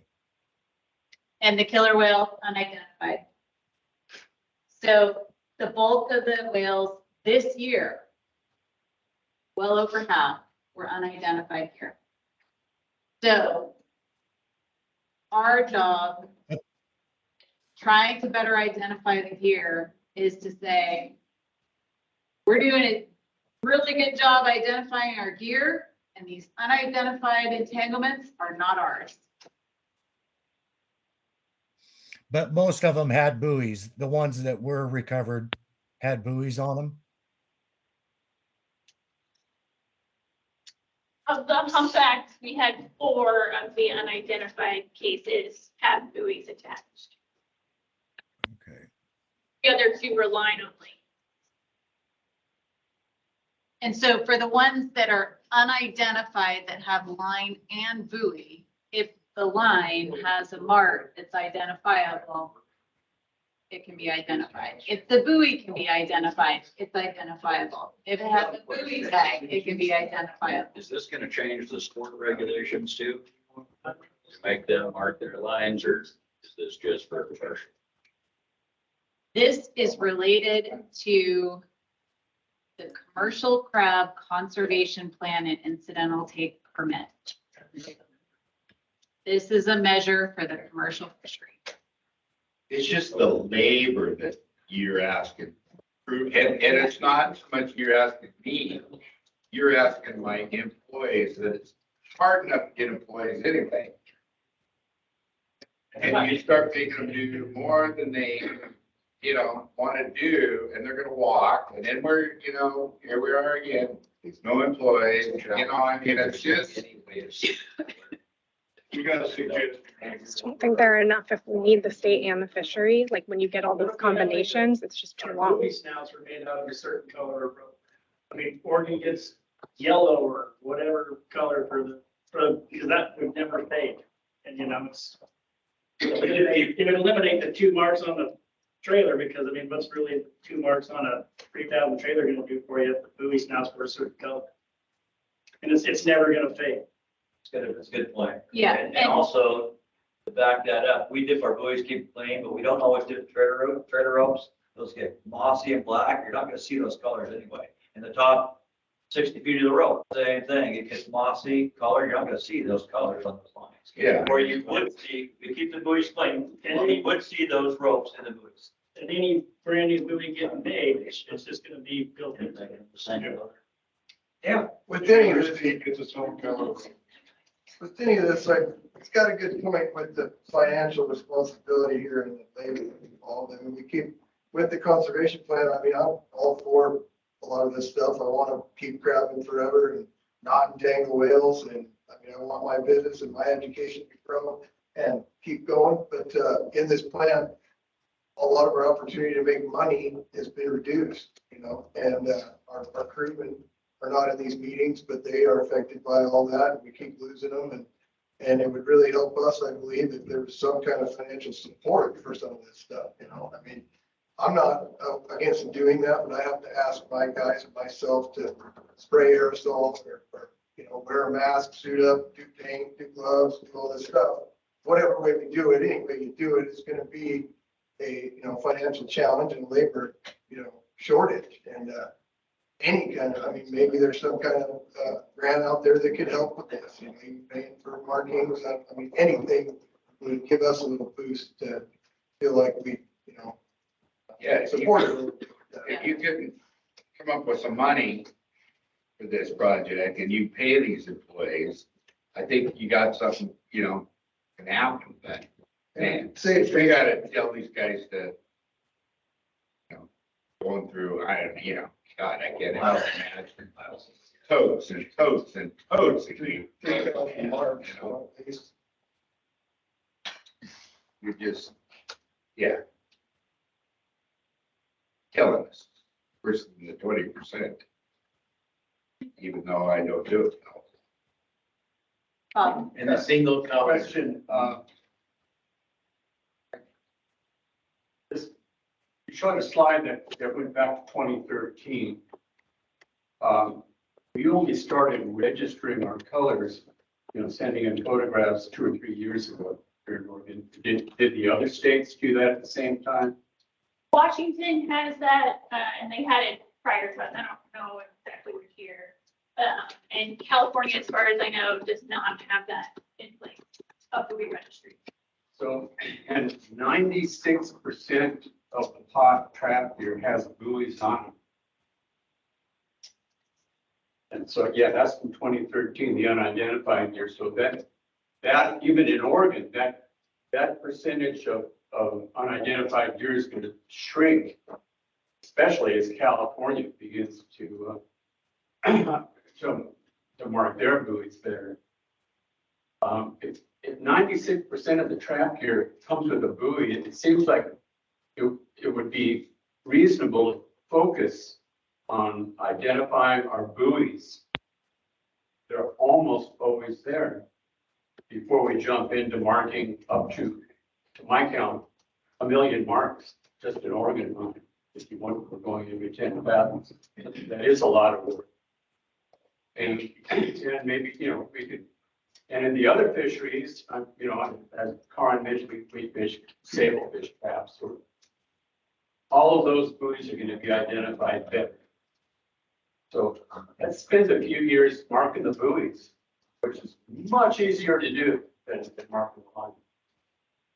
I agree. And stays a little better too, yeah. So I guess I'll say, so I want to clarify what I said about California. So they do have a buoy brand registry. There's not the buoy color pattern registry that we just, we all three states have had that buoy brand registry for significant period of time. So this whole time frame, all three states have. And this is still the data that exists of unidentified from buoy. So I'm definitely open to ideas. We've thought a little bit more about, you know, other ways to increase our marking, but I think we're marking that around our buoys right now. And we're still seeing this across the West Coast. And so I'm not convinced that marking gear or marking buoys is definitely going to shrink this much more. I mean, I'm open to it. So ideas that we've been thinking about for increasing markings is, I know Heather probably won't like this one, we've read it by her, but another bit, and potentially you guys too, there's cost involved as well, but another, you know, it's a tag for every single buoy you put in the water. So not just your main tag, but another tag. So everything, one of the biggest mechanisms for identifying crab gear is the buoy tag. It's confirming it with a buoy tag. Like he was saying, if it's just pictures and you can't read the buoy tag, then having one on every buoy is not going to help it. Right, but it's been the main identifier confirming that it's Sturgeon's crab. So if we had it on every, so sometimes it's not that you can see it, sometimes if there's no buoy tag at all. And so if there was a buoy tag on every crab pot, if we required it, and then you didn't see a buoy with it, you'd say that's not crab. There's already buoy numbers on every buoy.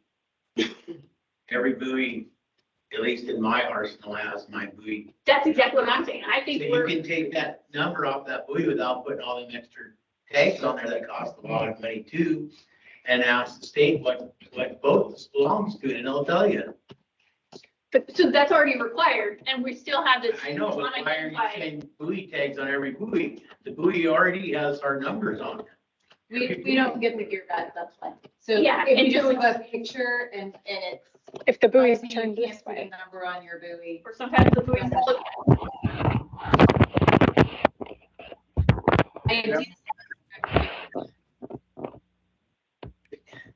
You know, I've been in all of us. If you can't identify the buoy tag, you'll never identify this line. I mean, you're just really striving.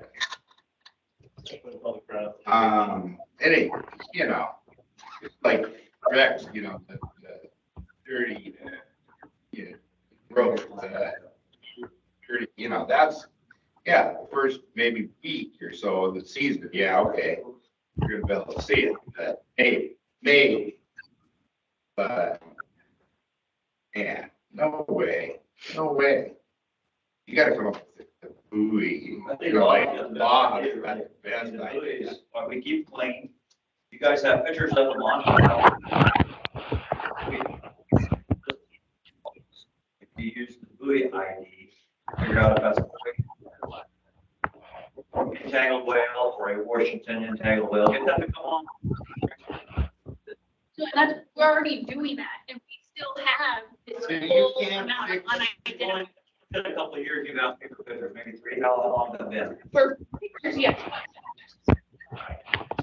And are the other, that's what we were asking, are the other states doing the same thing?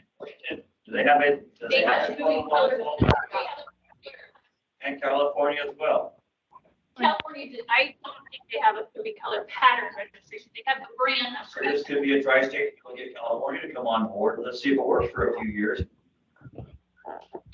And what I'm saying is the cases that we have, that we get a fuzzy picture of a buoy, and NIM says, all right, go into your registry of all the buoys you have on file, tell me, and the purposes too, we've, you know, reached into that file say, hey, all right, what these do these look like? And I can pull out at times, you know, a couple that potentially may have been completely, or, you know, look like that fuzzy picture that buoy. And then NIMS comes back and says, okay, well, yeah, it may or may not be one of these. We have not been able to match one of those just based on just the buoy color picture and matching it. And definitely NIMS is not saying, okay, yeah, we can rule out Oregon crab based on you not having this potential match in your database. So in that same fuzzy picture, would you be able to see the line marks on the growth on that line? I mean, it seems, I know. I mean, I can't tell you for sure, X, no, I can't tell you. But it's another piece of identification that can add to the picture. Say, all right, now we have yellow and purple marks, so we can at least take crab or Oregon crab here. Or we can say, no, we're not part of that entanglement. Yeah. And that's the crux of it, is we don't want to take responsibility for entanglements that are not ours. I can I understand. what we're saying, yeah. Yeah, we're saying that we don't want to take responsibility. For nothing is negative. Oh, God. All. Well,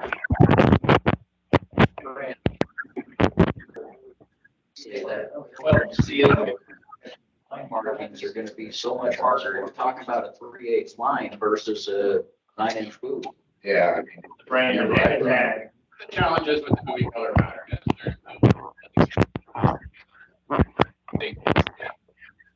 so there's potentially the same color pattern or similar color patterns in California and Washington. So, you know, unless we change something about those requirements, it doesn't really, you know, pin it to the state. In fact, even in our own buoy registration, it's fairly so a lot of times we'll see 3, 4, 5 that are pretty close to what we found. Because there's, you know, orange and red or whatever, and a lot of people use those colors. So, to do it strictly by the buoy, we need to say either, you know, you can't have the same buoy color pattern as another, but it has to be distinct, or that there's some aspect of that that's unique to each state that's not, you know, every buoy that gets fished in that state. I'm not looking for tag colors. We have a hand raised on there. Like LJ said, Troy, if you use a different color in every state for your main buoy, everyone in Oregon uses the yellow rope for their main buoy. Everybody in Washington uses their red rope in their main buoy. Everybody in black rope in their main buoy. Whatever. There is your ID per state, right there. We don't have to worry about the line marks going off the lines every year, replacing it. Yeah, we replace our buoy rope every 10 years or so and they wear out, but it's not every maintenance. Something that can separate the states and it's easier for us to do. And you can ID it from a helicopter a lot easier than you can line marks that are going to be covered by algae on. I mean, we're just trying to do something right here, but we feel it's right. And I know if you're doing this visually, if you can't tell a tag this big visually where it comes from, the color, you know, on movie, you are not gonna do it on a line that's been ran through the, have blocked multi times and mossed up and all that. I mean, it's just, we're just trying to tell you common sense here. You know, I think, it's hard. Start with the manufacturer of the road, and just, you know, I bet you would cooperate. Line marking easier than to us, you know, take a long time trying to cycle out, but I mean, our road only lasts so long. Slowly, you start changing over. I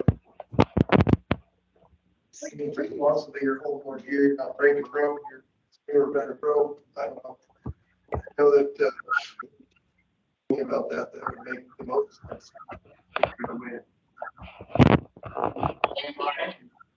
So we have talked with, well, I've talked with one manufacturer about that, over for, you know, the East Coast Fishery. Do you want the backup slide? Sure, yeah, about manufactured lines and building in tracers and, you know, a essentially they said, you know, any type of the vertical marks at whatever X, that's not really feasible, but building it into the entire line, they're already doing that. And it doesn't increase the cost of what most types of line that you typically buy in most fisheries. So this is the example of these are used over on the East Coast. This is a specific example of a fishery that is typically like the species and the area and the district. And so each of them represent a different component of that. But yep. And obviously that kind of line marking is only going to be good if you recover the gear, right? So you can't see that from a I mean, distance. they probably have a way though, they could make different marks. I mean, I don't know how it's built, but I know at that point, you know, it'd be a lot easier for them to make even the 2-foot marks with a solid die. But I know they probably have it, you know, their business and set up to manufacture boats. And it would last longer. I'm sure they have a better way of doing it than us, you know, in my opinion. That's. We should already thought about what to do for the multi-state permit holder. Yeah, we've had conversations about wanting to make some type of, you know, consider having some type of ability so they don't have to have marks, you know, so they can take their lines for efficient.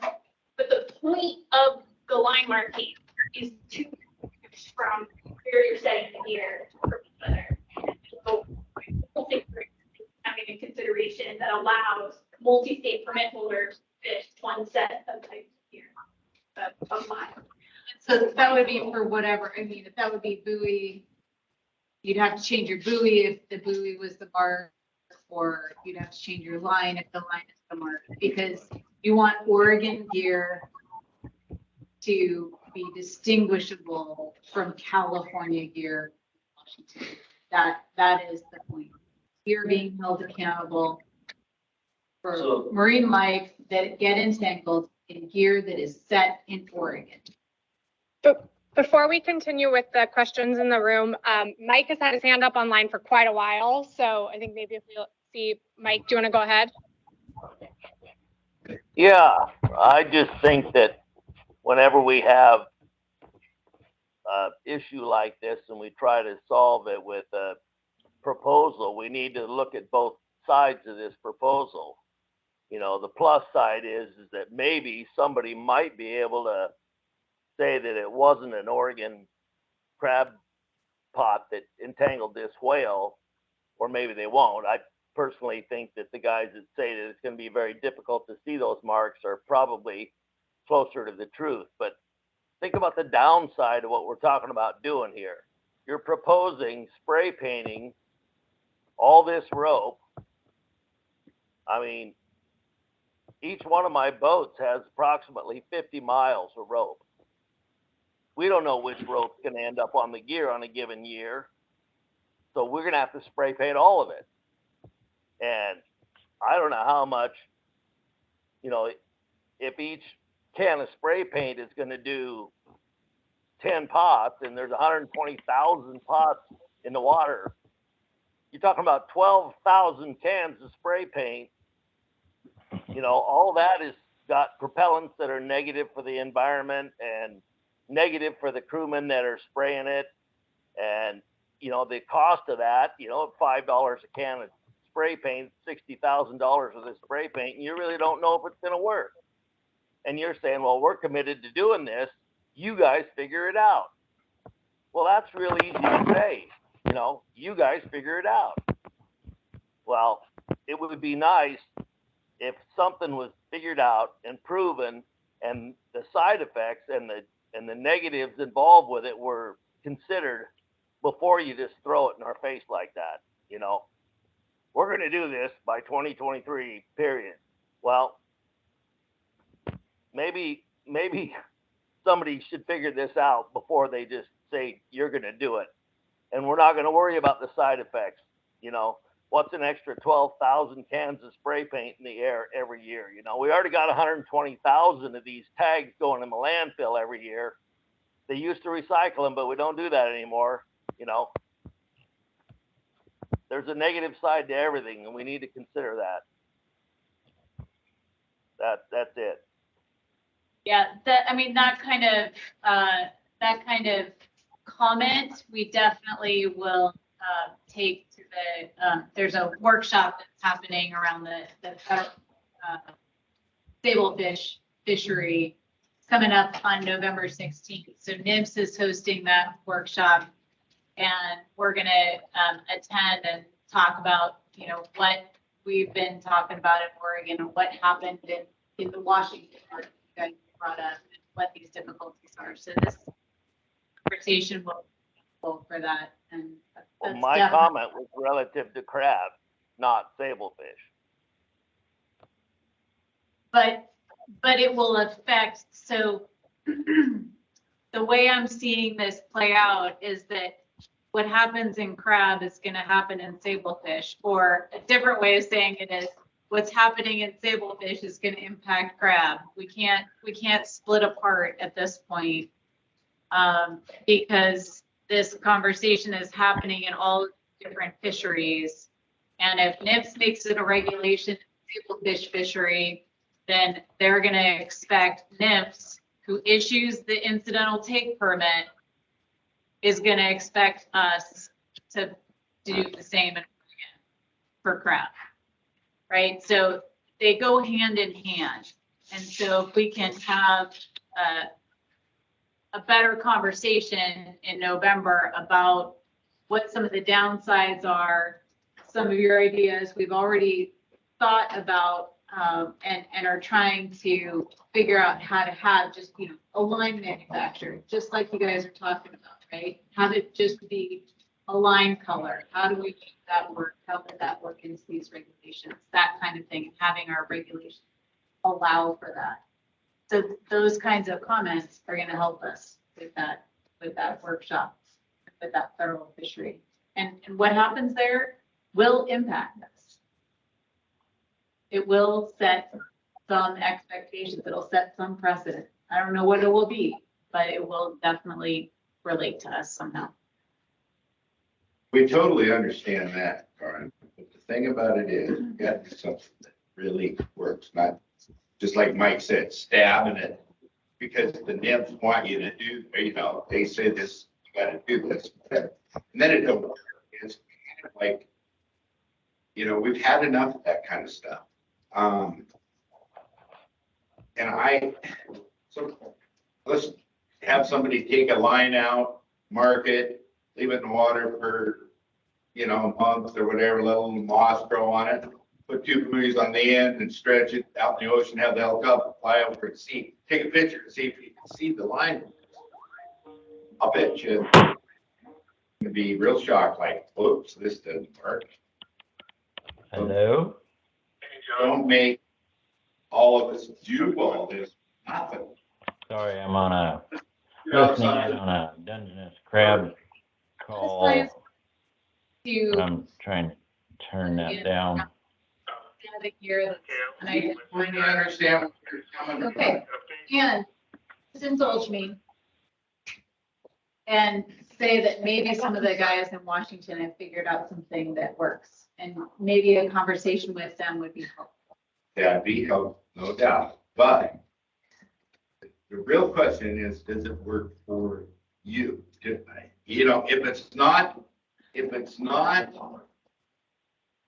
they have figured out a way to do this easier or whatever, or dealing with, I'll tell you a lot of them watching the guys, well, there's some that fish the deep. There's a lot of shallow fishing up there. Like, one line, a lot of it here is, 1 month type deal. Not like we're doing. But if you can't see these marks, there's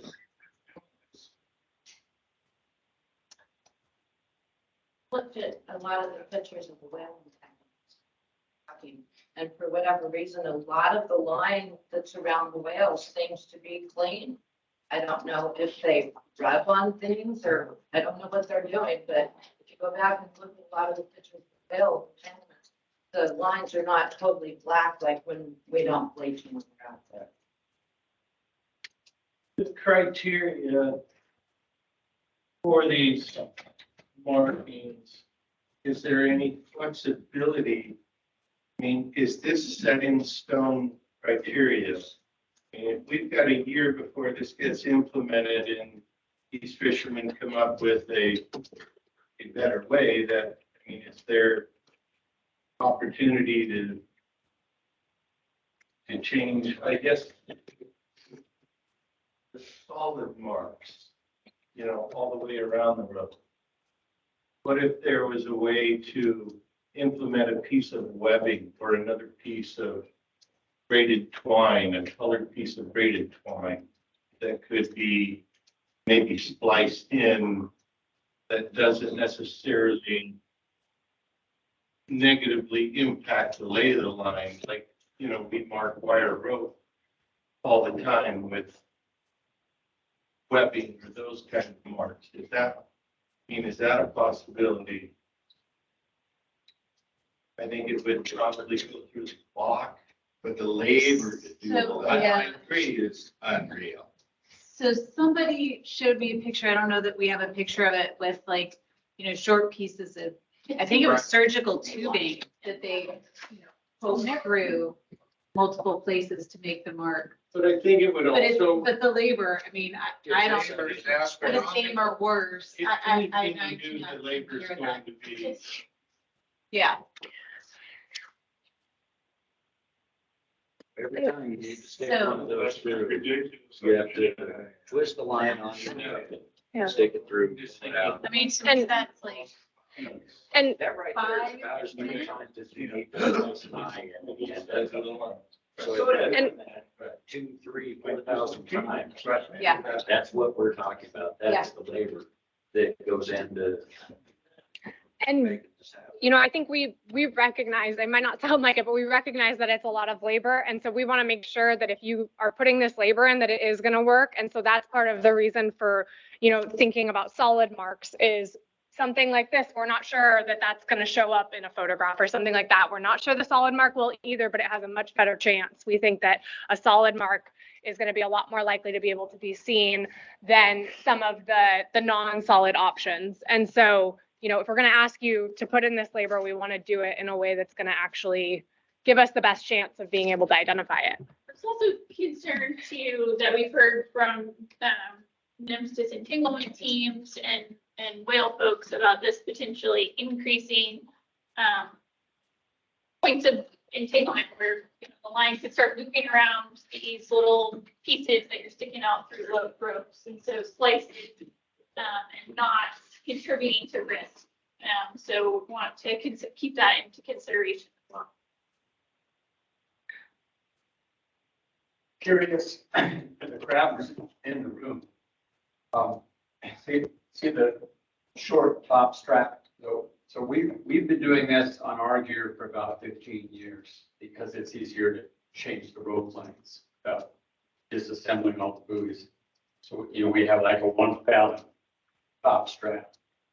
And then there's not, you know, I'm just wondering how common that is, because if that's always there, like it is on my gear, we could mark that pretty easily as opposed to going into all the shots, not knowing which one's going to be on top. Is that common? Do other people do that? Kind of. Well, now. That's what they're doing, that tape right there. Well, with that said, why not just make this one color or in a crap? Yellow was suggested. And have a short. One color to make life so much easier. It's really, I totally understand that, but we're trying to get two pieces of information. We're trying to get the state and we're trying to get the fishery, and we have done that list. I don't have it on hand right now, but we've done the combinations of all of the state and fishery and what that list is, and it's just too many to have a single color. Yeah, but then you're talking about, is it going to actually work? And if we have two colors that are really close together and that aren't able to be distinguished from each other, then the whole thing is a waste of effort. So we're trying to keep them distinct.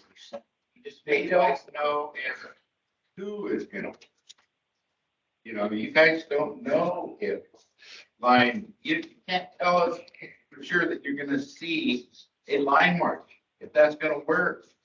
That's what. Back to the thing that I came up with, we need to do stuff that works, not just keep up well, throw that one out, you know, I mean. And I understand where you're coming from. You're throwing ideas out there to keep nymphs and all these other ones, and you have it, I guess, but. Just looking at the East Coast fishery, for lobster and crab, and I can't remember what other fixed gear fisheries they have on the East Coast that have been entangling right whales, which are really endangered. They're marking their gear like crazy, specifically for this purpose, to make sure that one state, one fishery doesn't own the problem of the others. So there's a bunch of line marking that's going on there. It's already in regulation. They do. They do. I don't know the miles of line compares. So I'm not saying it's the same, you know, we may have like vastly more millions of lines. So the East Coast has millions more lines than Even with long line. The buoy and the lines. So we can, pie chart, we can give you that information, but the point is, the line marking is happening Every 10,000. on the East Coast. It's happening. I hear what you guys are saying. I think we need to move on. I hear you don't like it. There's a lot to be worked out. There's a lot. So we're sitting here arguing about what do we deal with the top of the line and at the top, every 10 fathoms. My God, that's every shot. So those are shots. I just wanted to bring it up and make sure that you guys understood that if your deep gear, what do you got, 6 cents, 7 cents? 100. The deep gear to 100. There you go. That's a lot of freaking arms. You want me to put 2 colors on every 10,000? How are you supposed to deal with that? I hear what you guys are saying. I just bought a new line too. I hear what you guys are saying.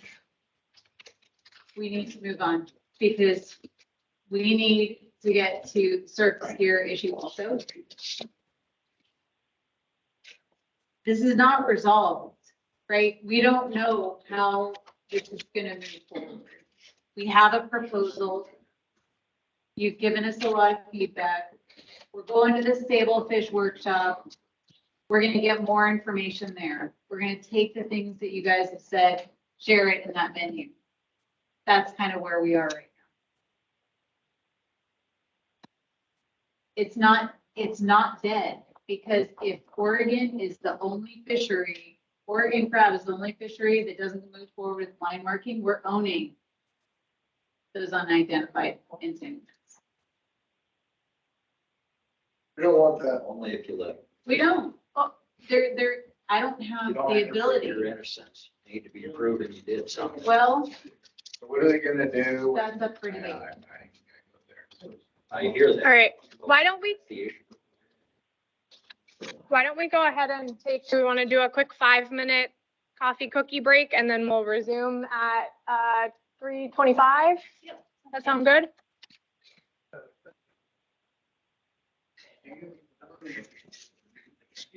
Yeah. That was.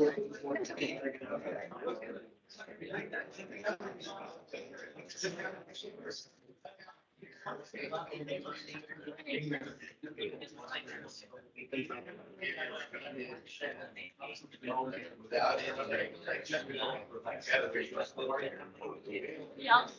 It's stored up to the open. It's like freezing everything. When I got it. It's still cold. I was sitting here shaking too. That's cool.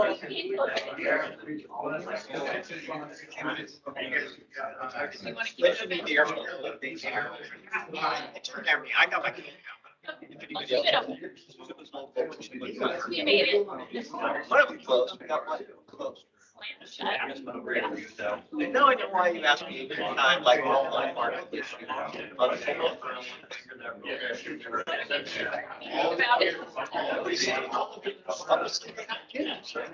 have some opinions.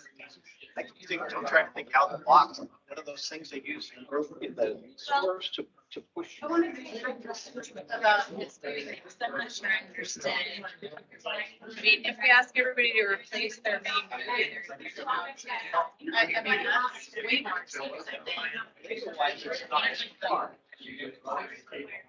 But meeting.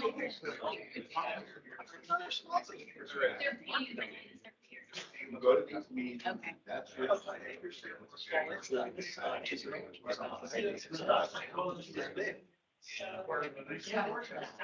mean, that's basically what Washington's reg is. Right, is it has to be a red and white movie.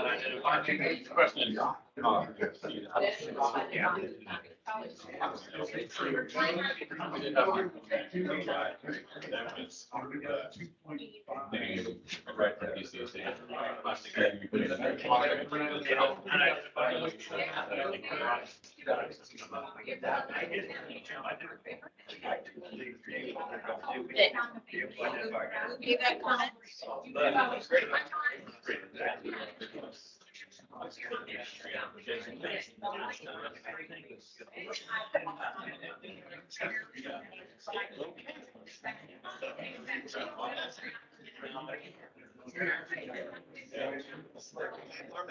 Yeah, that's not a good question to ask. That's why.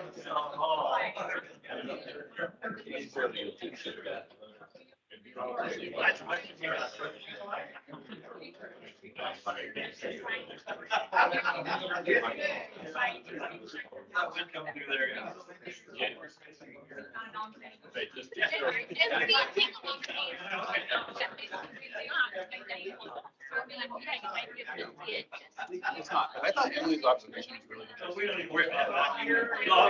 It's just insulation.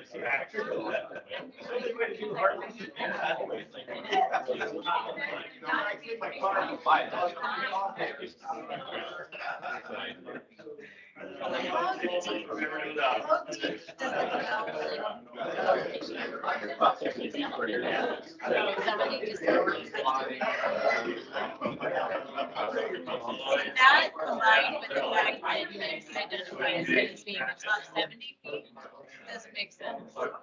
I'm sorry.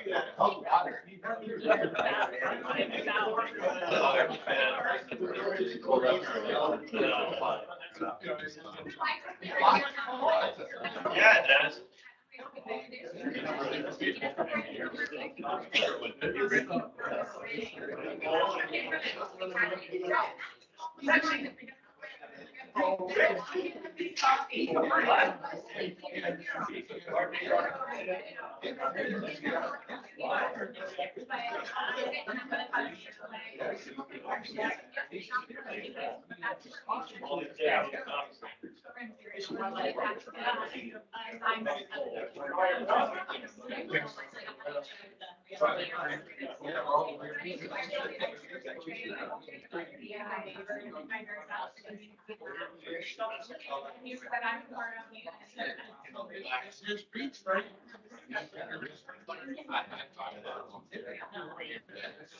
Yeah, they didn't do it. Now we're gonna.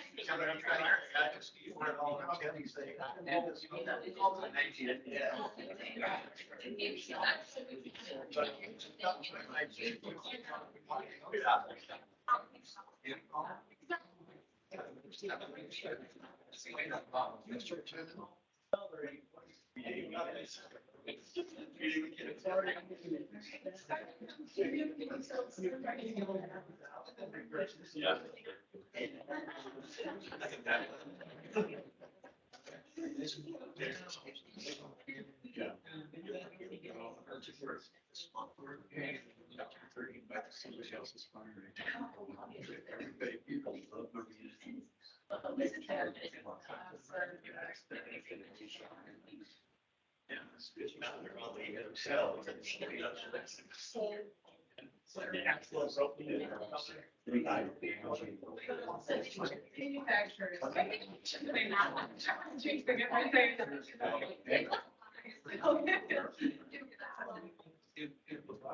That's how.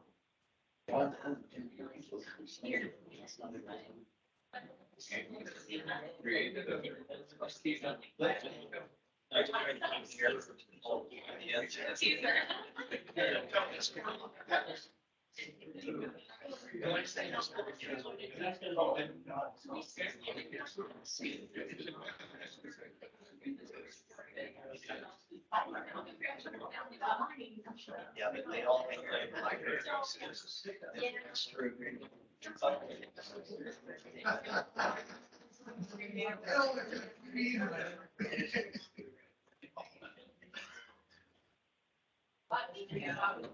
I think so, I think so.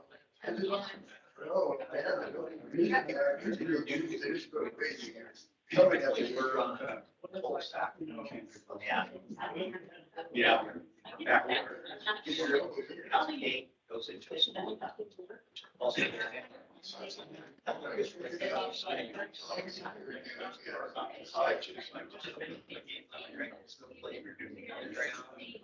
Yeah. But it's also.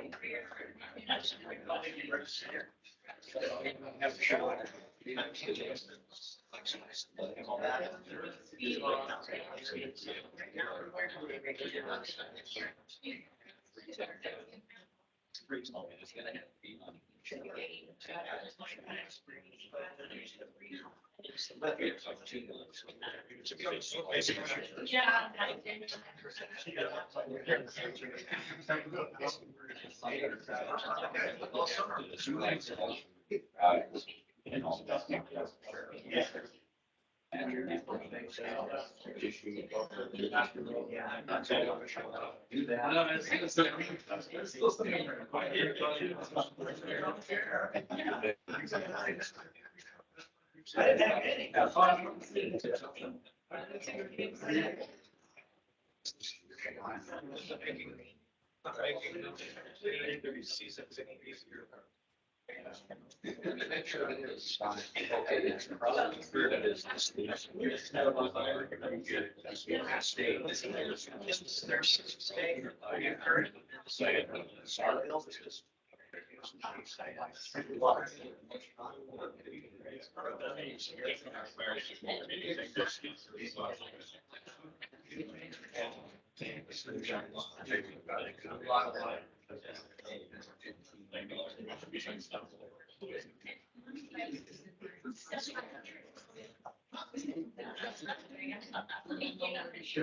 I know. I do.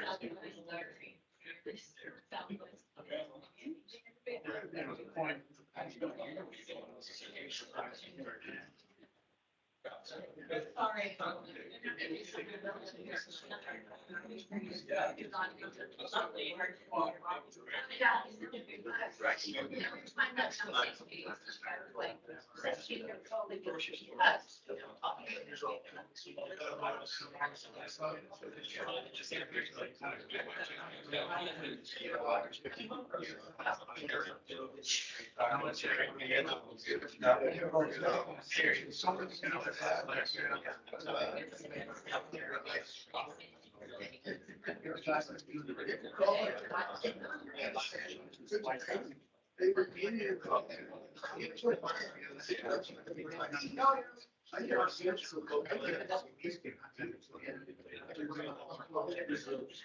Six.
Like a gavel. Now, you're here. I think we're gonna go ahead and reconvene now.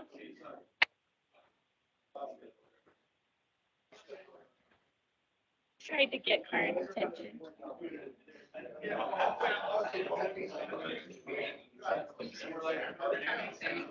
Try and say it again.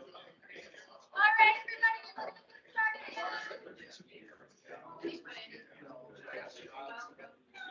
everybody.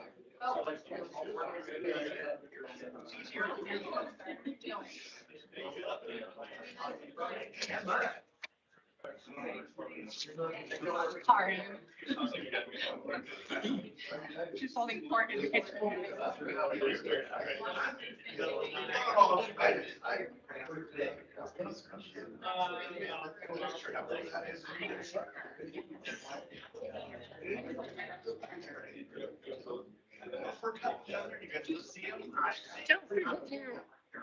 Yeah. Forget it. All right, I think we're gonna get started here.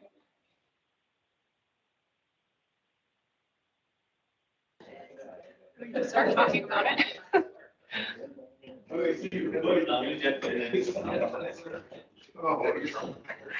I know. I'm just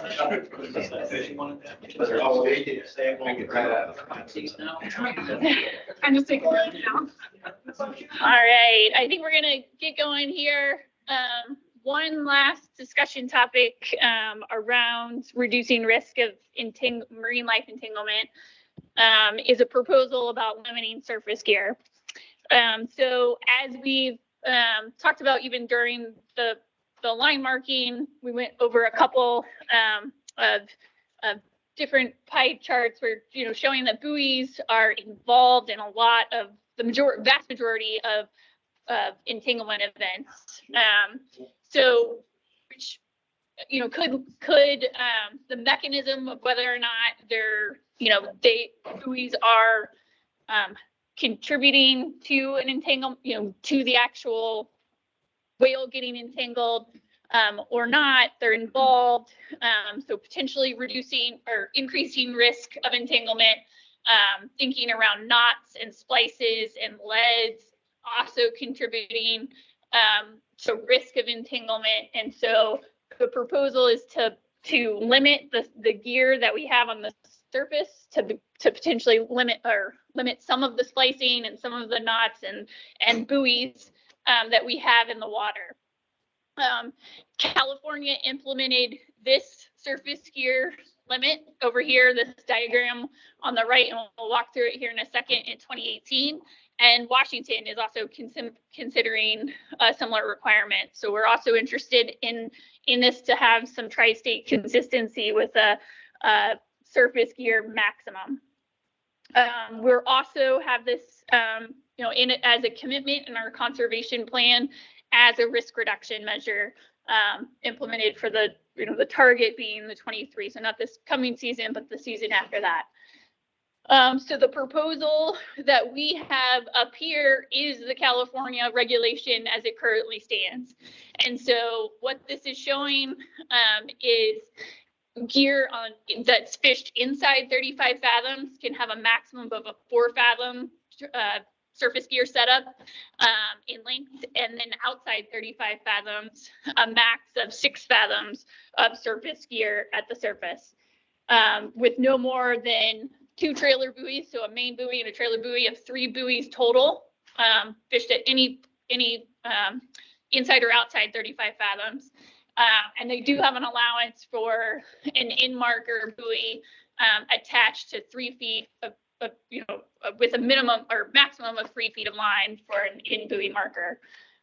So it's just 2 slides to tee up this discussion. So it's this one with the why, and really we want to talk with all of you about the feedback for this specific.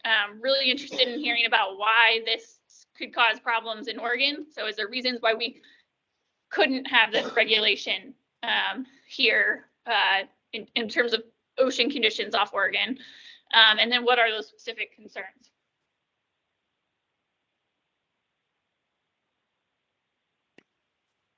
That's how I would really like it if there was just one regulation rather than inside 35, outside 35. We work hard to make all of our gear uniform. My trailer lines happen to be about 2.5 fathoms. We fish inside, outside. We don't need to make a bunch of new trailer ropes. So if we could just settle on one rather than these two different setups, that would be. And so is that 4 fathoms or is that 6 fathoms, or do you have a proposal for that? 6 or, I just, ours happened to be 5, but, it's 1. That's So not. at least that much. Bob, I think that's. There too. So you would want 6 fathom or, 12 fathom knots because they're counting like the buoy on there, so you're 2.5 fathom. Yeah, right, yes. Oh. I think such rails. I missed. I don't have the specific rationale off the top of my head for California's difference there between inside and outside and the rationale between 4 and 6. Yeah, I'd rather see the 6 fathom restriction, Across the board. I think so, it'd be easier and like, a lot of, And that's like a total length.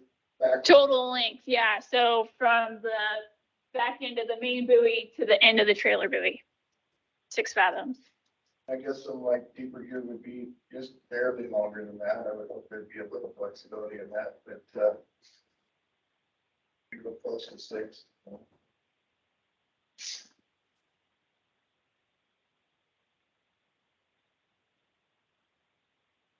Anybody online?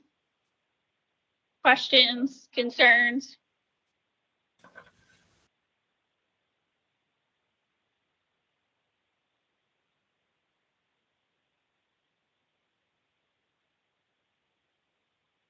So for this example, yeah, so again, it's not a tri-state thinking right now, but definitely to maximize, we are interested in maximizing marks in the surface gear. So for this, we would be considering requiring 2 sets of marks. So, well, and then at the surface, another one set over here of the larger marks.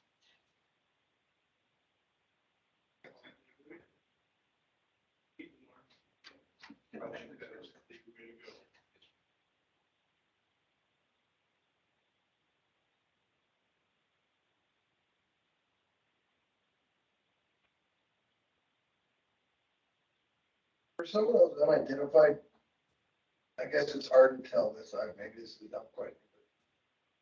I mean, I know on my own, but I can tell without movies where that line came from in my, crab pot, whether it was upper line or lower line. And with those unidentified, are you guys able to tell that, like if it was the top part of the shot or if it was the bottom part?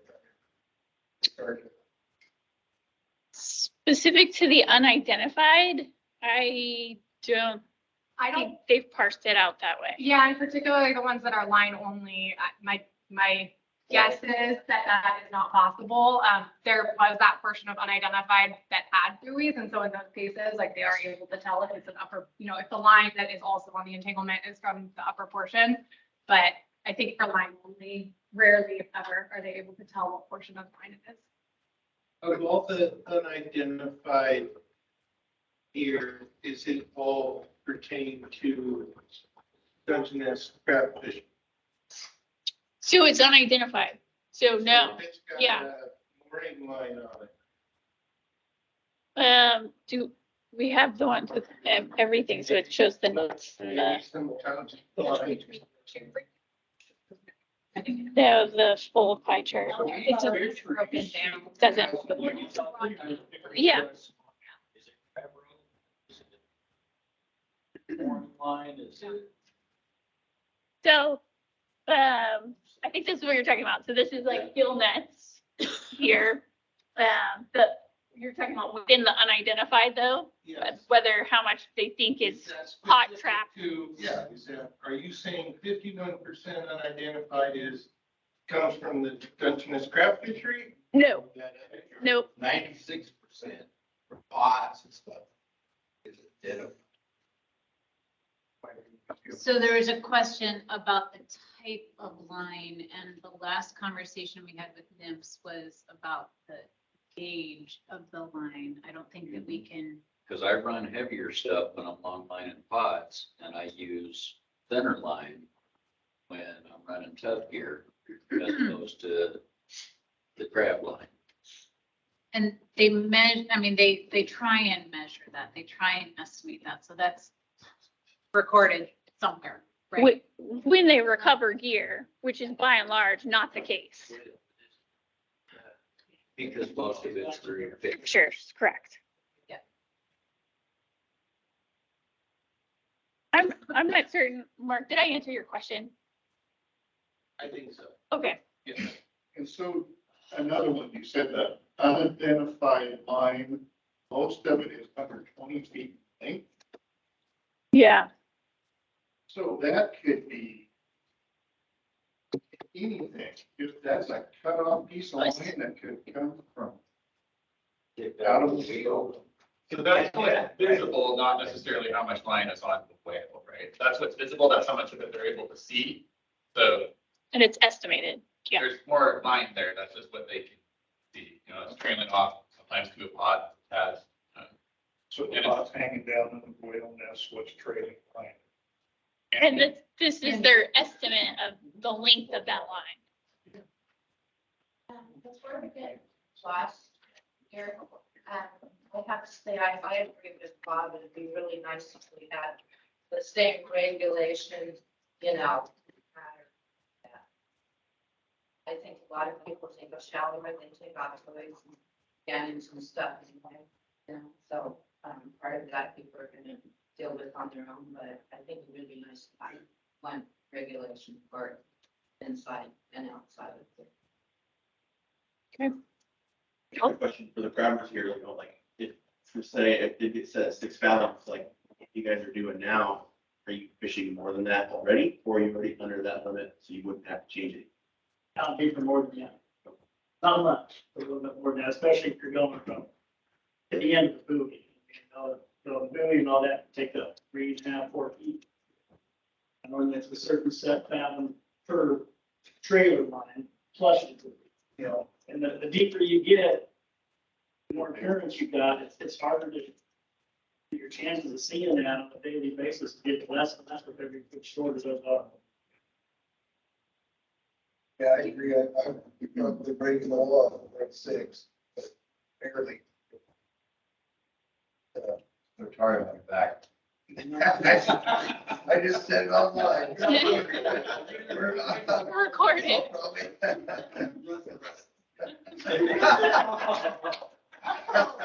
I knew I should have put a mask on.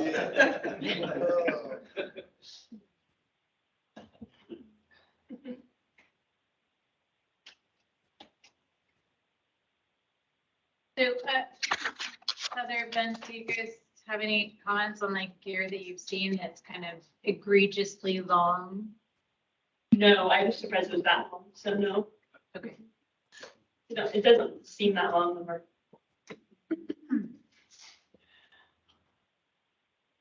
Did they provide you with the reason why? Why California settled on that breakdown. I think it's current. Yeah, I would Yeah. assume so too. It's not in their conservation plan. It's not something I've heard directly from them, no. They also have an advisory group, and I think that this really came from the crabbers on their advisory. Basically live with, have something in regulation that keeps it from getting crazy.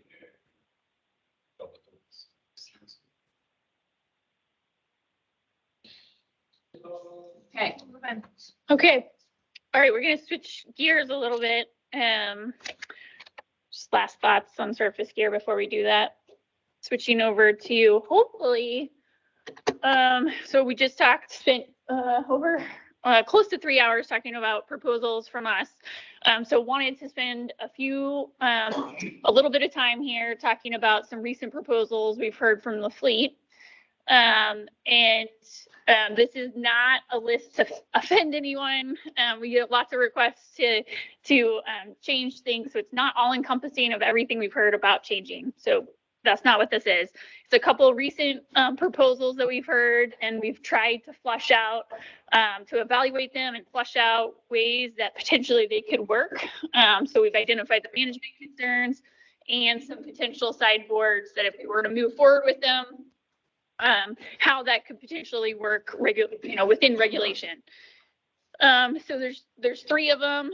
We have a handout in the back that hopefully everybody in the room has picked up, and you can email it, you can leave it in the back or leave it with one of ODFW staff folks online. That is posted on our website as well. So if there's if you're interested in providing feedback in that format, please do so.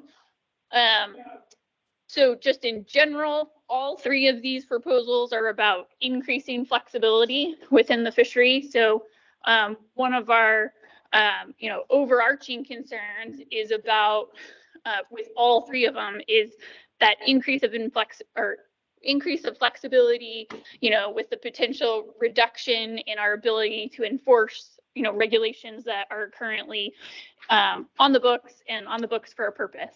And so trying to evaluate the concerns with what potentially we could put forward to address those concerns and still, think about the request and providing for that flexibility. Also, a rationale to talk about them today is to get a broader sense of how important these 3 proposals are to the broader fleet. Is something that we struggle with in terms of spending effort on trying to get these through and provide this type of additional flexibility within regulations. So I'll flip through these slides. I'll go through them, and then at the end we can talk about all 3 of them. The first proposal is the request for an allowance for partial offloading to provide more flexibility to sell to multiple markets. So not to be confused with split loads, which is allowed for within regulation. So you can, come in with crab on board and sell to multiple dealers prior to going back out to sea to continue crabbing, as long as all the crab come off the boat. Partial offloading is not allowed, and we're making that distinction by you're coming back in, you sell some crab, and then head back out to sea with crab still on board. That is not allowed by fish ticket regulations. That everything, once you start landing, all the crab have to come off board before you head back to sea. So concerns with an allowance for partial offloading, concerns with undermining our relatively new biotoxin crab traceability regulations, inaccurate logbook accounting, matching up your logbooks with fish tickets and how to do that if you're not offloading everything, and making those consistent trips, non-representative dockside sampling for both and biological purposes when we're out at the docks sampling.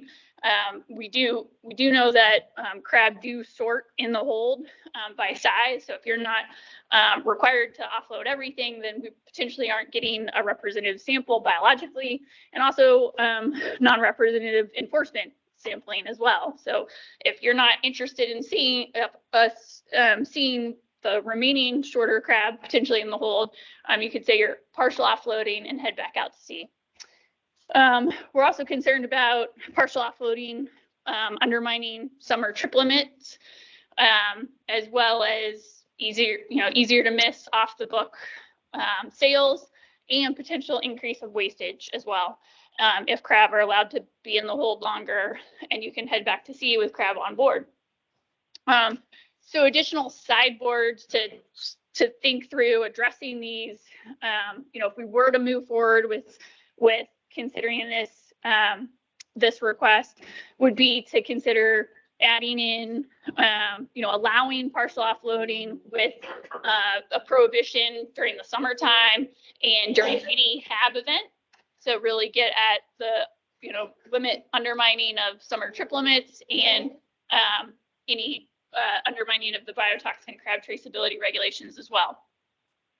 But also consider adding a declaration process that essentially you have to let us know that you're going to be selling or partial offloading, and some additional reporting attached to that declaration process to better be able to connect the pieces from your logbook effort information with your specific fish tickets.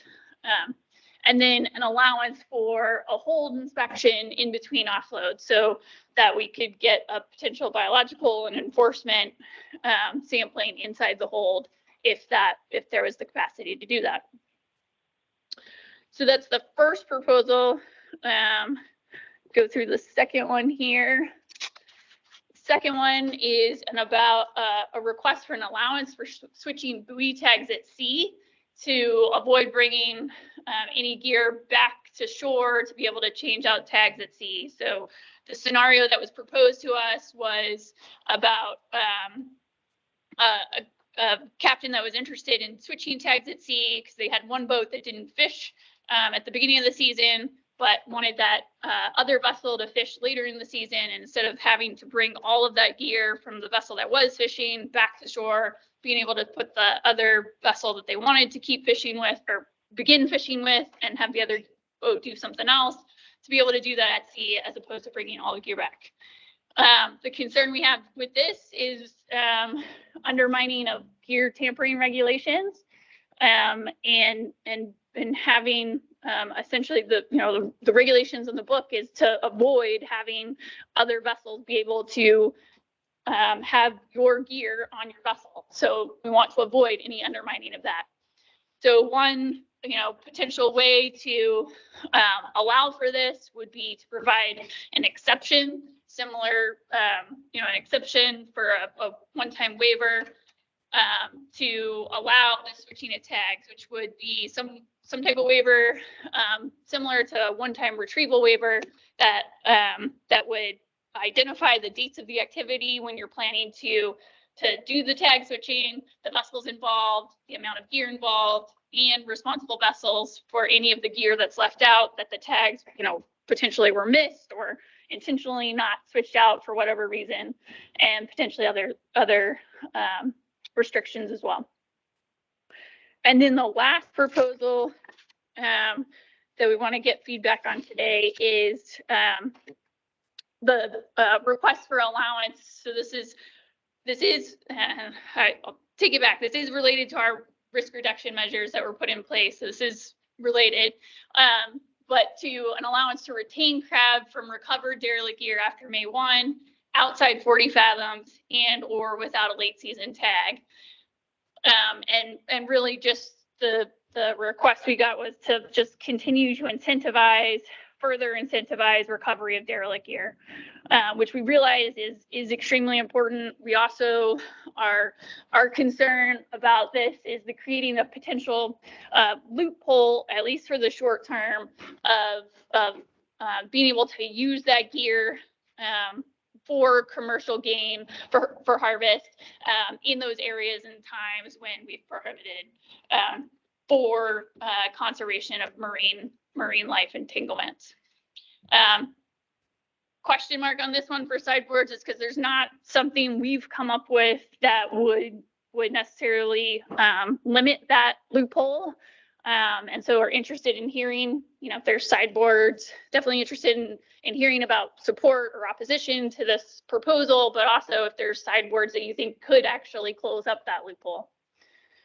So this next slide just puts all three of these together with the three together so you can see them all, and the potential sideboards that we think would accompany them if we were to move forward with these proposals. And that would be, attaching to some commission exhibit down the road for the commission to decide whether, the Fish and Wildlife Commission to decide whether or not to adopt these or not.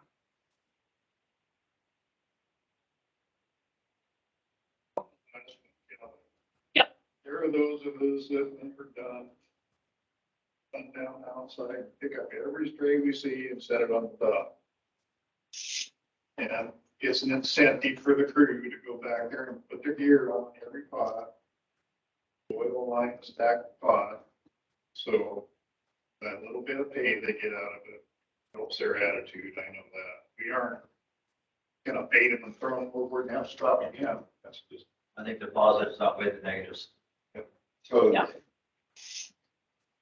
on all three of them. All three of them.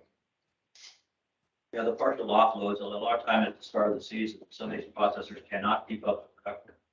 And they'll get about halfway through your unload, they run out of totes, they expect you to sit there for a day and a half, and you can't do that in a derby fishery. You need to be unloaded and back in the water in minimal as time as possible. So I've seen that before at Walmart where I'm not gonna sit there for a day and wait, you just can't do it. Yeah. So for partial offloading, it's a significant number of attached sideboards, if you will, to those. I mean, do those make sense to you in the context of allowing partial offloads? Yes, I mean, yeah. What would the summer problem be that you guys foresee on that one? People offload part of their allowance and then holding part of their allowance and. Well, having more in their hold and, only offloading 1,200 pounds and then heading back because they have more than that. Yeah. Come back, that'd be pretty violation, but I guess anything less than that. I don't see how it hurts that much. Can't you just make that a rule up until and then go back to normal?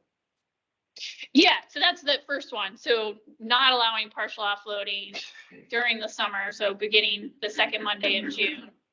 And during any PAB event, which we haven't defined whether that would just be in crab or if there's elevated levels of razors or what exactly that means. But due to the concerns about, not necessarily being able to account for every harvest area, if you're allowing for partial offloads and tracking that, what's in your hold, there's concerns that would not be effective.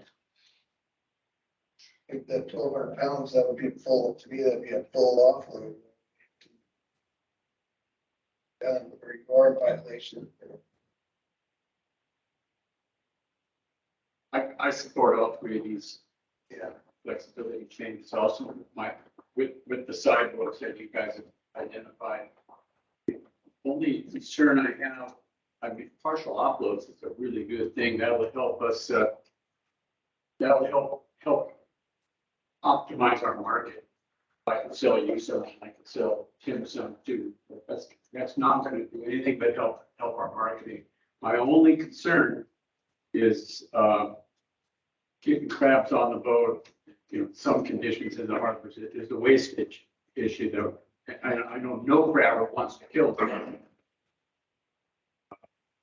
That would happen. So that'd be the thing to watch.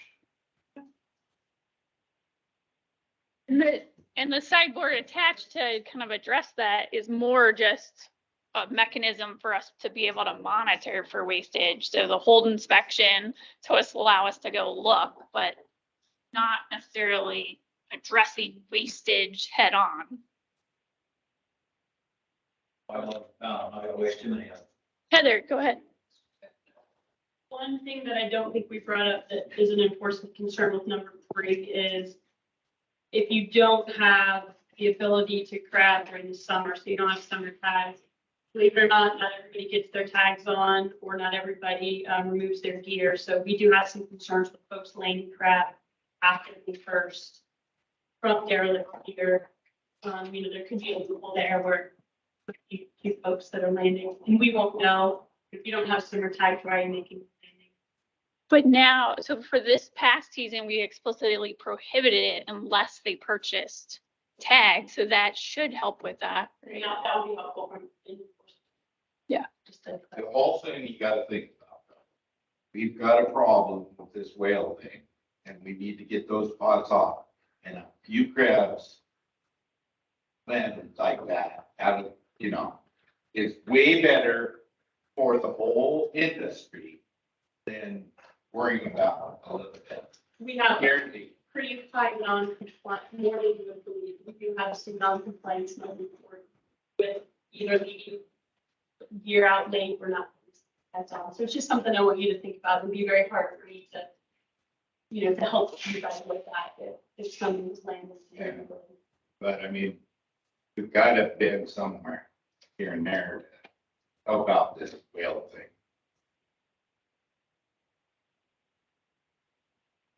Anybody online, Brittany? There is one. Cody Chase has his hand raised. Go ahead, Cody. This is actually Carrie Brandberg. We just are sharing the phone here. So Great, go ahead, Carrie.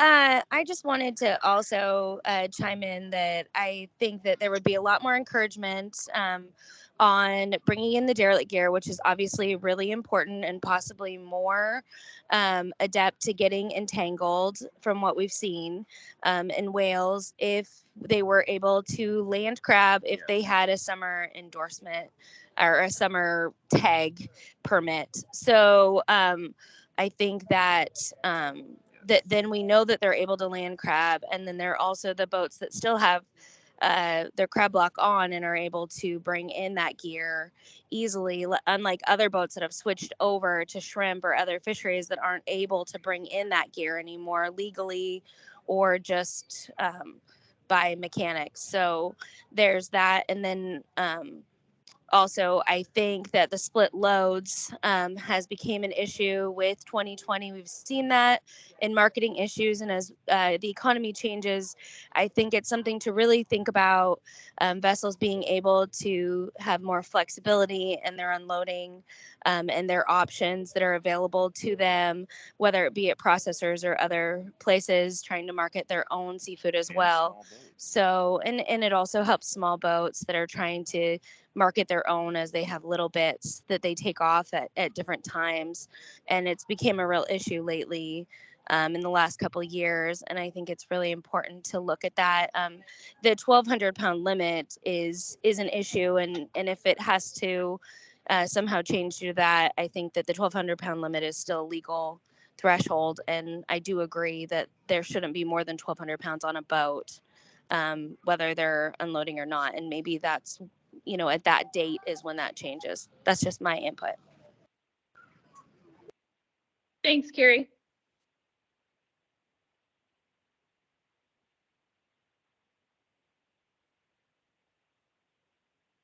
Question. I think we were considering the partial offloads and what sideboards might be. Our thought was that there would be probably a fairly limited number of vessels that might be interested in this. That seems different from what I'm hearing in this room today. It seems like there might be a lot of interest in this, which is something we need to think about because it is probably going to require some increased monitoring if we go there. What do you guys think? Is that something that's going to be widespread? A lot of people are going to be interested in doing partial offloads with these kind of sideboards on them. I think it's an option. I think it's something that we should. Personally, not me, Troy, I just sit and unload all my crap when I get to the dock. Personally, I don't want any dead loss like you're, I mean, I don't want that. Yeah. Sometimes, I mean, you get stuck behind the 8-ball, and you gotta do what you gotta do. 98% of the time, all my crap is gone off my boat. I don't think you're gonna see a big fluctuation. I mean, I'm like Rex, we're gonna, I mean, my buyer wants it. I mean, you know, but there is the, like Rex said, an occasional might. I've done it for years. I used a little bit, especially in Westport. The buyer, you know, my buyer would say, hey, you know, I'll take 10,000 or whatever, you know, and then look at that. But I don't think it's an issue. I just think it's such a small amount that I would allow it. I mean, it's just, you know, this is, we always look back in history, but we did, you know, back in history where we had all these regulations. We didn't have, we still had crab, we still had, you know, we didn't deplete the crab fishery and, well, you know, a lot of things like that. We didn't kill all the whales and blah, blah, blah, life is just fine. It seems like we just keep getting all these regulations, cause ourselves more issues. We need, really. Go ahead, Heather. Thanks for that feedback, 'cause I appreciate perspective on people make. You guys did that for me. What did you guys see any more deadlines? Yeah, not there, because we've been water. I don't agree. Go ahead, Heather. Just a question for you guys to consider from an enforcement standpoint, and maybe Carrie or some of the buyers can weigh in on this. If we do get short crab and low, we're gonna want that load to be offloaded. So we come to that situation where, do we force you to offload? Are the buyers willing to use their staff and their workers to offload? You know, is somebody gonna say, well, I'm gonna split load now? So it's just something for us to consider.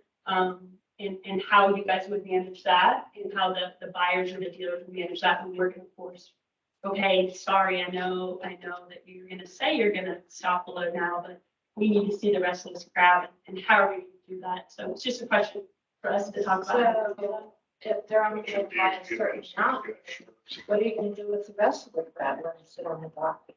Because there's no market for them, you know, I mean, It's you're a more than question. welcome to jump down and look through my crab, but to force us to offload and to put those crab on the dock without a market, that's kind of not a good thing either. Yeah, and that's a really really add into the wastage. And what do we do when we find short crab? That's the question, is how do we sift through that? How do we determine what the short load is? And I don't have a good answer for that. Get that vessel back at the dock. I don't see it. Left and see if they. Yeah. Back at the dock. They come back. It's just a discussion we're gonna have to have, you know, if we do get a short load, and what's the best way to work through that with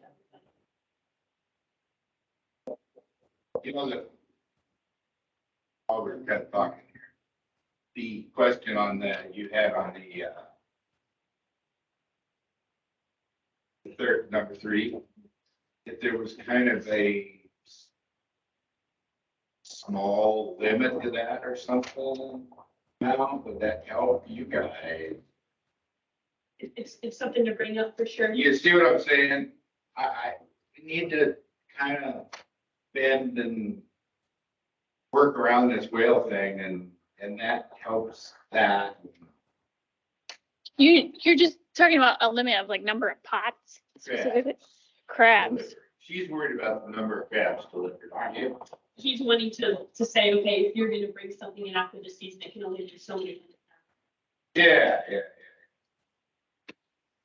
Maybe, you know, you bring a few pots in or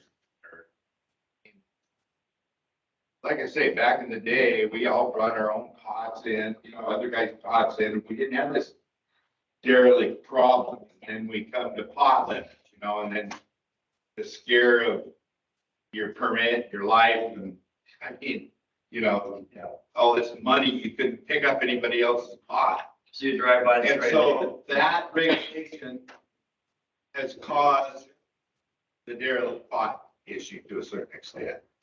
And, you know, you trained us with that regulation, trained us to, ooh, hands off, you know? And so you just drove by those pots, you just kept driving by, you even knew they were, you know. Back in the day, Chuck would grab one of our traps and throw back our string. You know, that's what we do. I mean, we just kind of work together that way. And so now here we are, you know, fighting this other issue. And so it's kind of like, man. Well, and those of us with Edward Schmidt, you have to drive by them in RCA, can't stop and pick them up. Yeah. So let me ask you from the different side, are you worried about pot theft? Am I worried about what? Pot theft? Somebody coming and running your gear or stealing your? No, I am not worried about it. You know, I've heard that there's about that or running your gear or whatever, but, and I'm sure well, I know it's happened, but it's such a small amount that I can live with it and not have the other stuff happen. Wait, Bob, did you have something?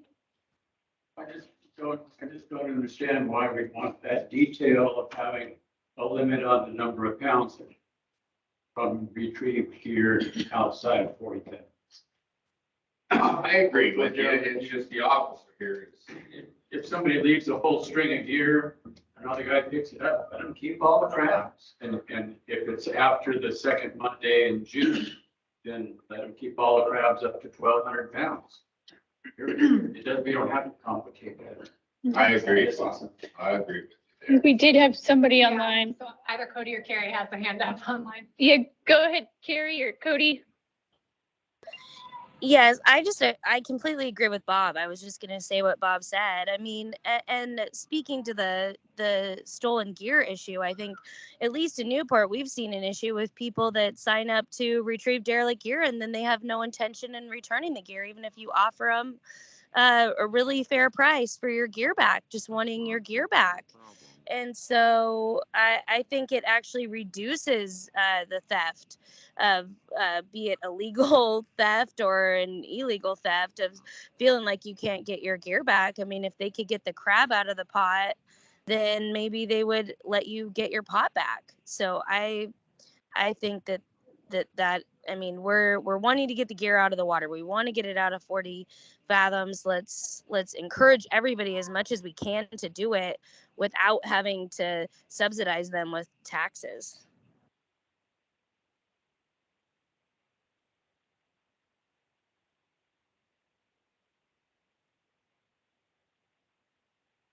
I think it helps let them have that crowd get your gear back.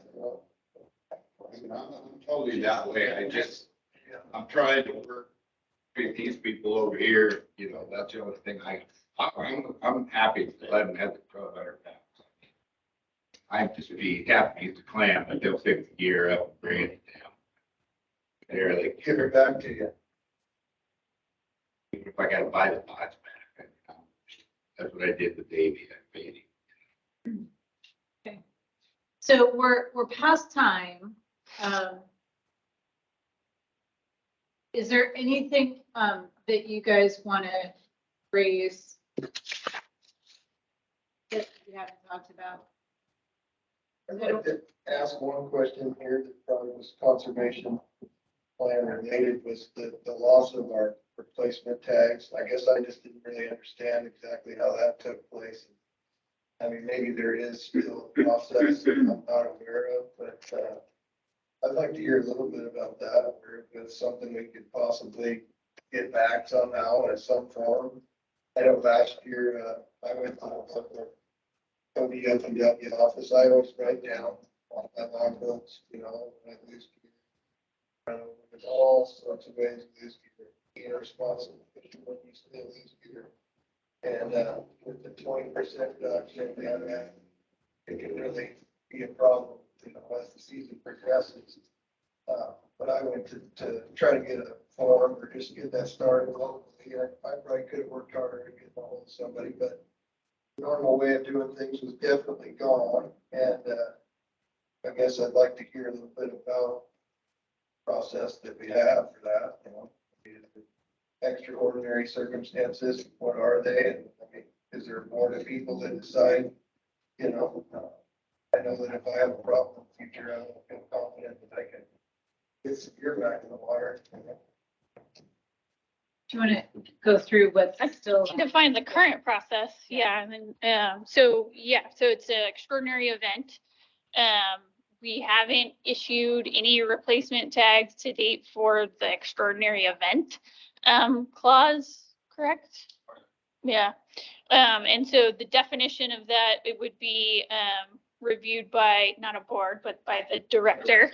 Yeah. So it would be currently Kurt Melcher would you put in the request and describe your extraordinary event, and then that would be evaluated by the department.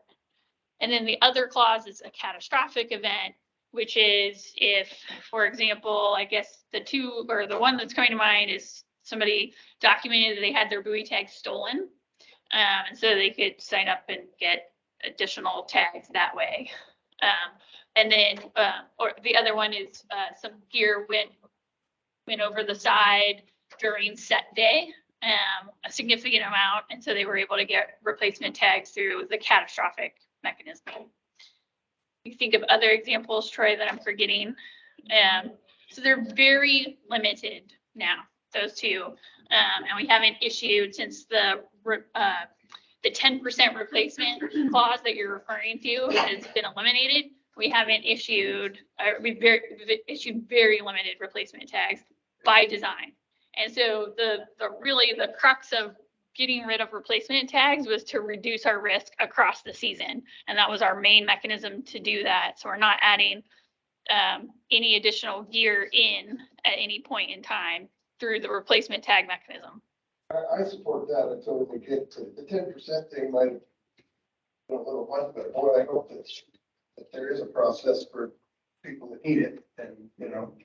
Yeah. To be considered for years, you know, like, I think they did, but There's those two, but it's very limited. So yeah, your rationale has to be, and to, you know, I can't give you an example because we haven't, we've gotten requests, you know, since the 10% has been eliminated, and all of them have been denied.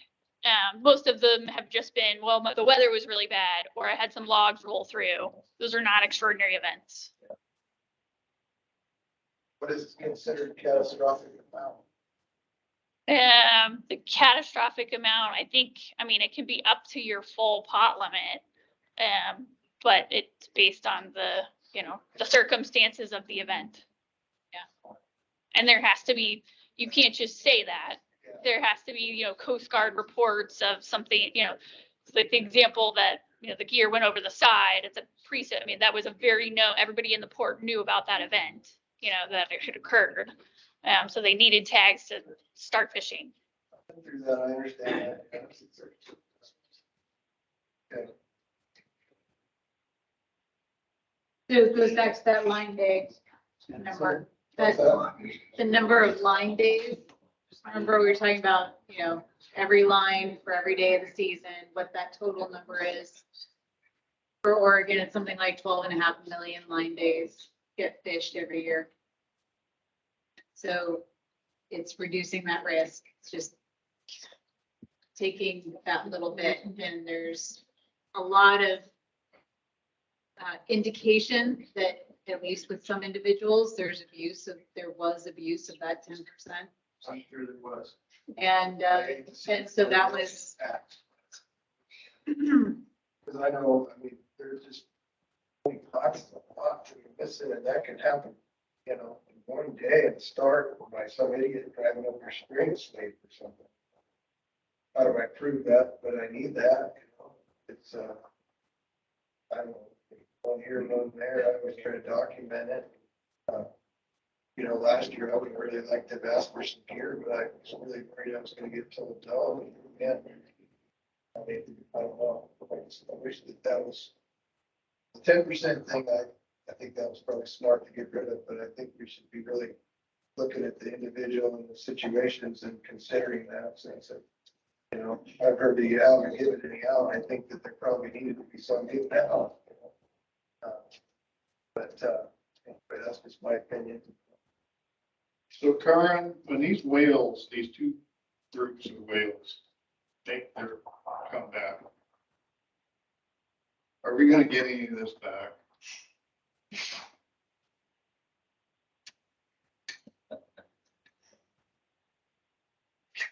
We're writing it up as if we are. I mean, that is our stated intent. We've been very clear that as things improve, we want to build in and have some assurance in the CP before it even goes to NIMS that that is part of the future. Success means regulations that are needed when times are bad, get relaxed, when times are good. That's adaptive management. So that's, well, that is our intent. And that's, you know, that's what we're trying to achieve. Now, you should, right? You should hold us accountable to that. You should hold NIMS accountable to that. in the meantime, we don't even know where the goalpost is. Which we don't even have information saying that they'll be delisted when there's 2,000 Central American and there's close to 10,000 Mexican already. We don't even have that, so don't hold your breath, Bill. We do know that the take allowance will change, right? That's the number of whales, for example, that we're allowed to take under an incidental take permit will modulate as the population modulates. That's different than saying we're not going to have a 20% reduction on May 1st. You know, that's a different kind of aspect to the conservation. But that has just happened. That reevaluation, the population increase has changed what that number is. Not enough to make a difference for Oregon because we're at like 1 to 2 animals. So it was a fraction of an animal change, but it has changed, right? So we see evidence of that even before going through the process. So one way of assuring that things are reviewed in the future is to have sunsets. The sunset there to look at it, go, was this worth it? Did it work? Do we need to change it? If we don't have those sunsets, then we can't hold your fire. Are you retiring? Soon. Gotta make these last 2 months worth it. Well, so the incidental take permit proposal is that we'll have the permit for 20 years. And that's both long and short. I mean, if you think about it in terms of how, you know, the season run is really long. But if you think about it in terms of changes in a whale population, it's really short. And there are built-in like checkpoints along the way, right? So we have at least 5-year checkpoints. For us is Oregon, and there are 3-year checkpoints with NIPS. So all along the way, there are built-in times where you have to, it's different than a sunset, but it's basically forcing the conversation, it's forcing calling for the question. And then the end of the 20-year permit is a big old sunset. That's it, right? I mean, it can be renewed at the end of that, but it really calls for that question in a big way. When are we gonna know about these 3 issues? Well, these 3 issues are going to be something that we will kind of map out, look at those sideboards and figure out where we can get those evaluated and whether we need, you know, to have a working group kind of flesh it out for us. There are some sideboards that are going to take a long time to get to. So some of them could be easier. Switching tags at sea is something that's probably the easiest out of the 3, and probably retaining crab and derelict gear is probably the second easiest. The partial offload is the hardest. So that one is going to take significant amount of time, but we hear a lot of interest in that, and so appreciate that. You guys feel like with this, take permit, our conservation plan and all that stuff, that, this is, gonna, I mean, keep things mellow for a little bit on this issue, because we're always gonna keep, I think we'll be satisfying, the issue or helping support it and our duties to the whales and like that. Do you feel like that's, gonna give us a smooth road for a minute? Or? I hope so. I don't think I can survive a non-smooth road. It's just about killing me. Yeah. I mean, this has been a journey. I mean, for everybody. Yeah. You know, not just for you guys, not just for us. It's been a journey for a lot of people. And so I think we wouldn't be where we are right now with this CP if I didn't think that it was going to get us to a better place. So that's on a personal level, an institutional level for ODFW. It's representing the economics of Oregon, your fleet, fishery. I think it's going to get us to a better place. And I would argue that that would be a better place for the whales as well. Good. So it's not just the crabs.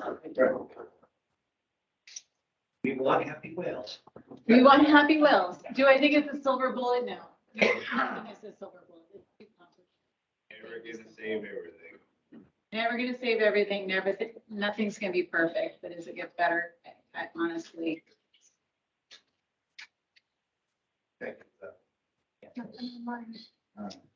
Well, okay. Let's, call it quits for the day. We've kept you longer than we promised. Thank you so much for staying later. And, you know where we are. Send us your good thoughts, your bad thoughts, all of it. Thank you, guys. Yeah.